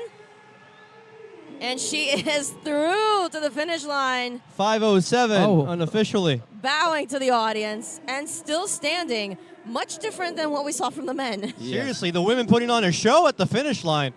Hands in the air for Luisa Marques Oy. and Nilmari Colmenares both running to the finish line.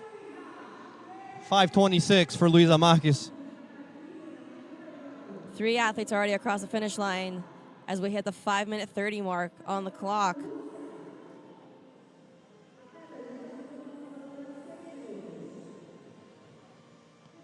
Lucia Biretti also about coming to off. finish. 5:48 for Lucia Viretti, and we have a Oh, little race and a there. little sprint before And I have no idea who crossed first.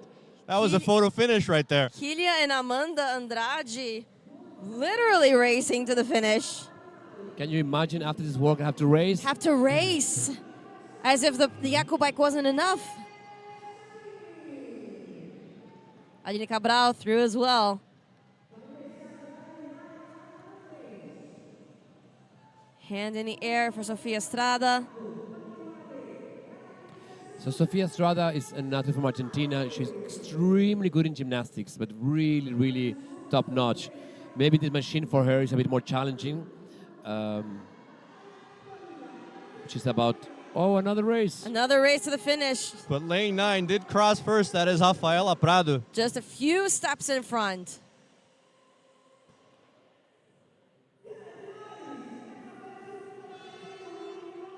All athletes are through, and we haven't even hit the 7-minute mark. Great performance by Caroline Ferreira, who also led her heat in the previous event. You're watching her smile. Smile through the pain, smile through the pain. Very different from the male athletes. There were no smiles. There were no smiles, there were barely eyes open.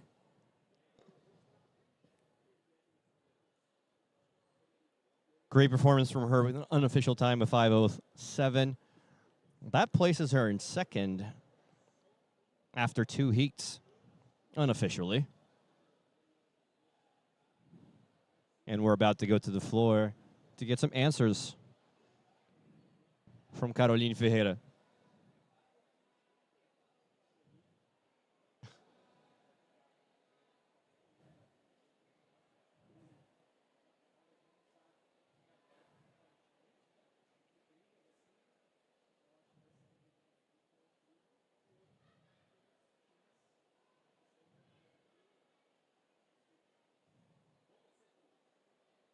Tô aqui com ela, levando a bateria. Carol, que prova linda, do início ao fim, consistente na bike, nos muscle-ups e principalmente na última bike. Como é que tá a expectativa agora pra gente começar o último dia de competições amanhã? E é agora que vai vir um divisor de águas, né? Amanhã, metade da competição, mas a gente treina muito para estar aqui, então tenho certeza que eu tô pronto pro desafio. É isso, então agora chama aquela galera para assistir, todo mundo que tá em casa, assistir amanhã, último dia de competições. Pô, galera, dá uma força aí, tô até na capa da transmissão, então não perca, amanhã, domingo, metade do Copa Sur, e eu queria mandar um beijo pra minha mãe que tá na Austrália. É isso, Carolzinha finalizando aqui seu dia de competições no Copa Sur.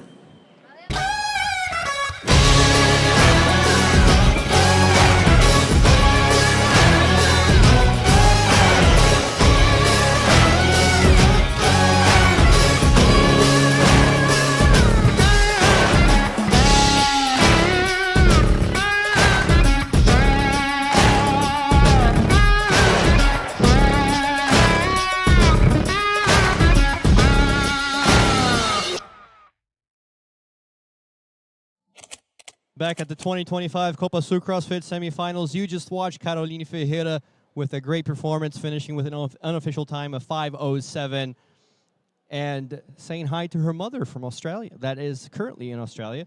Here's your lane assignment for the last heat of the afternoon. We have on lane 1, Bia Gonzalez. Lane 2, Gabriela Luque. Lane 3, Fabiane Carvalho. Lane 4, Priscila Gorges. 5, Maria Quintero. 6, Joana Boaventura. 7, Patricia Gonçalves. 8, August Hag. 9, Pamela Gifoni. And 10, Amber Davi. And again, this is event 3, the MAYHEM event, time cap of 9 minutes, 24 EcoBike calories, 30 bar muscle ups, and then again, 24 EcoBike calories, followed by a short sprint to the finish. And we have actually been seeing sprints to the finish from the women, unlike the men, who are doing everything they could to remain standing after coming off the EcoBike.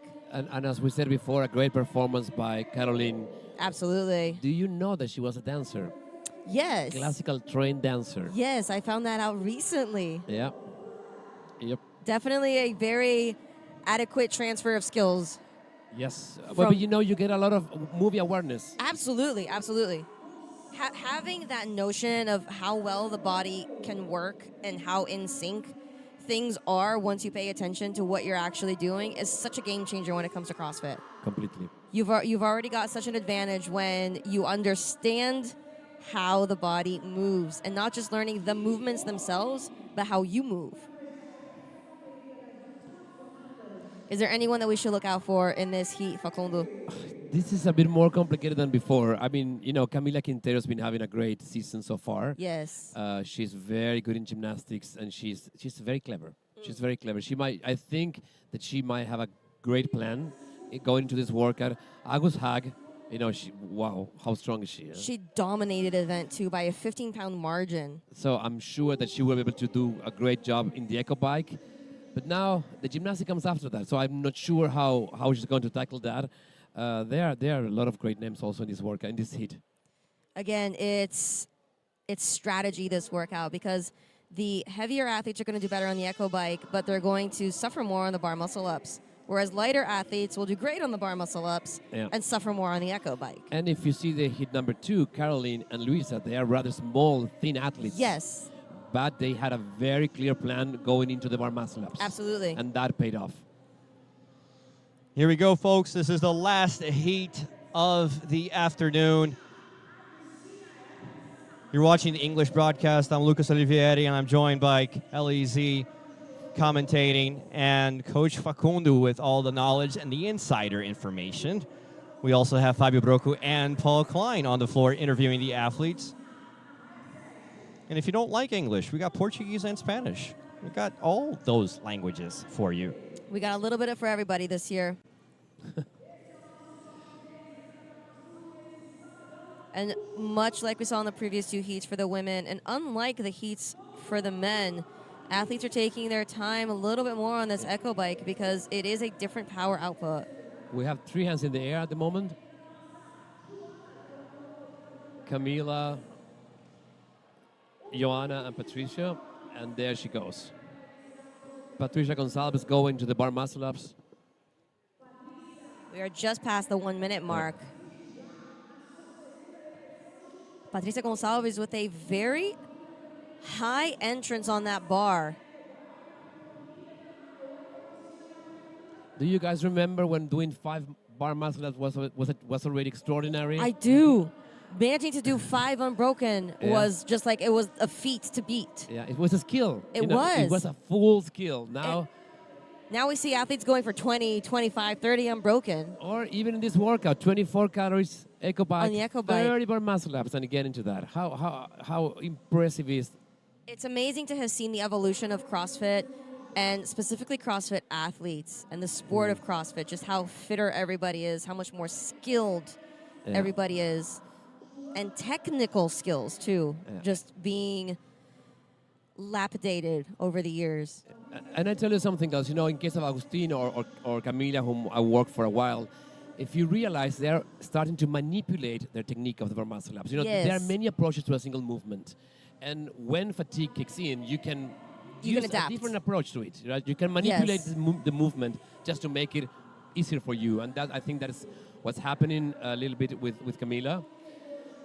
We see that quite often with toes to bars as well, and Yes. the longer movement versus the shorter movement once fatigue starts to set Yeah. in.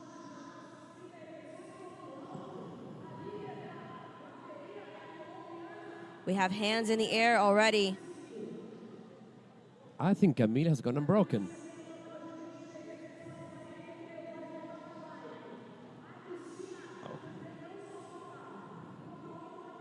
As you see on the screen, shorter athletes need a little bit of an extra boost to get up to that bar. Competition bars tend to be quite a bit higher than the ones that we see in the gym. And she is off to her echo bike. And that is Maria Quintero. Quintero. We are not even at 3 minutes 30. We got Bia Gonzalez, lane 1, back on her bike. And we Patricia Gonçalves. Are we going to establish a new event time for the women?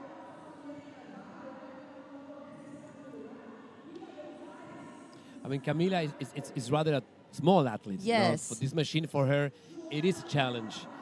But she, you know, she's an athlete that loves pain. That's very important. So I think she's a bit happy in this workout. I think that is the most important characteristic to have as a CrossFit athlete, is enjoying the pain. Yeah, that's something that is maybe only allowed to CrossFitters, right? I think so. We share that. That is definitely a quality that is amongst us all, is that we enjoy the pain. And at least at the gym, you often hear, why am I doing this? This is so painful. Great, I'm coming back tomorrow. Yeah. We have hands up already.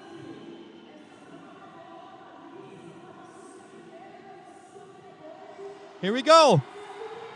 Oh, wow. Patricia Gonçalves. 4:42. She is through to the finish line, establishing a new event win. That is considerably faster than the previous heats. Maria Quintero still fighting her way through those 24. Here we go. Joana Boaventura. Lane 6 through as well. 5:04. And here she comes. Maria Quintero crossing the finish line. 5:11. Bia Gonzalez also through. 5:17. Pamela Gifoni just now getting onto her Echo bike. And hands in the air for August Haag. Here's Fabiane Carvalho. 5:34.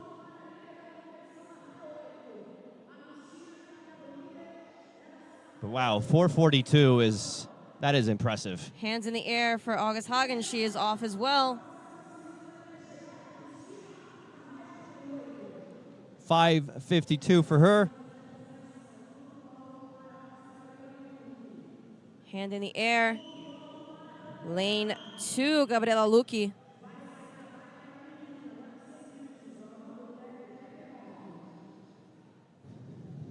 We still have 4 athletes on the Echo bike. Oh, it's a sprint to the finish. Lane 4 and lane 10. Amber Davi just slightly quicker.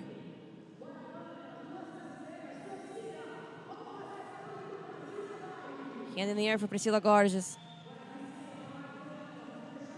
2 athletes left on the Echo bikes. We are approaching the 7-minute mark on this workout with a 9-minute time cap. Hands in the air for both our athletes. And she is off. Priscila Gorges. 6:59 for her. Final athlete, Pamela Gifoni, making her way to the finish line after facing the pain cave that was Mayhem Event 1 for the weekend. And what do you think, Facundo? I'm happy for them that it's over. No, I think that they gave it all. You realize that this is a complicated workout. Absolutely. And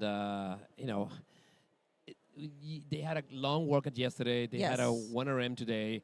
So they are tired. I mean, doing this at this time of the weekend, it's not easy. It's not easy, and it's been a lot of lower body intensity these past 2 days. Yesterday was a very lower body focused workout, a 4K run, 50 thrusters increasing in load.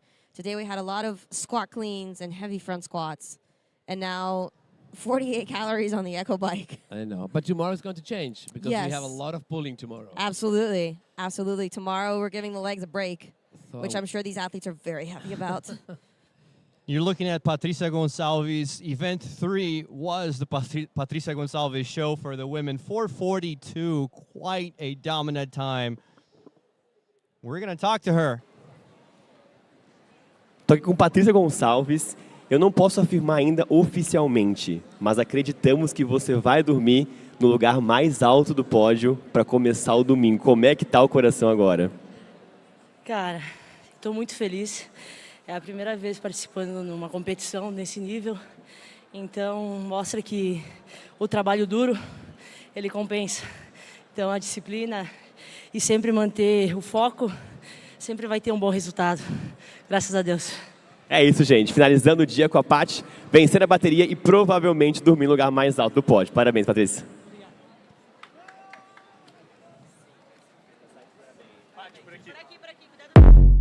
I wake up to a little bit of drool on my pillow, feel like it's gonna be a bad day. Yeah, I'm tired of shit, and the coffee ain't hit yet, damn, ain't that great. I don't wanna go to work, cause my boss is a jerk, and I'm not even that paid.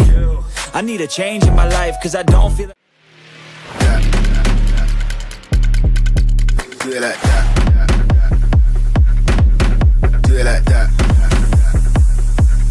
Do it like that. Do it like that.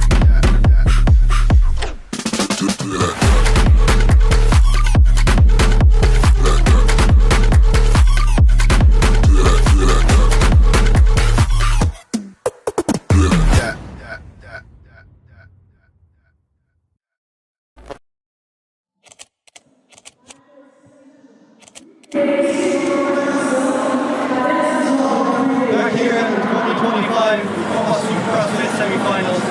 This is the end of the second day of competition. Here's to watch quite the show, quite the performance. Definitely a performance today. We saw a lot of heavy barbells, and we saw a lot of aerobic capacity happening here on the floor. We had athletes putting on the performance with other people taking the event win for event 2 at 350 pounds on the contest. And August Pond taking the event for event 2 at 230 pounds. And then we have the spectacular shows of absolute grit for event 3. It's an absolutely painful workout that my team has.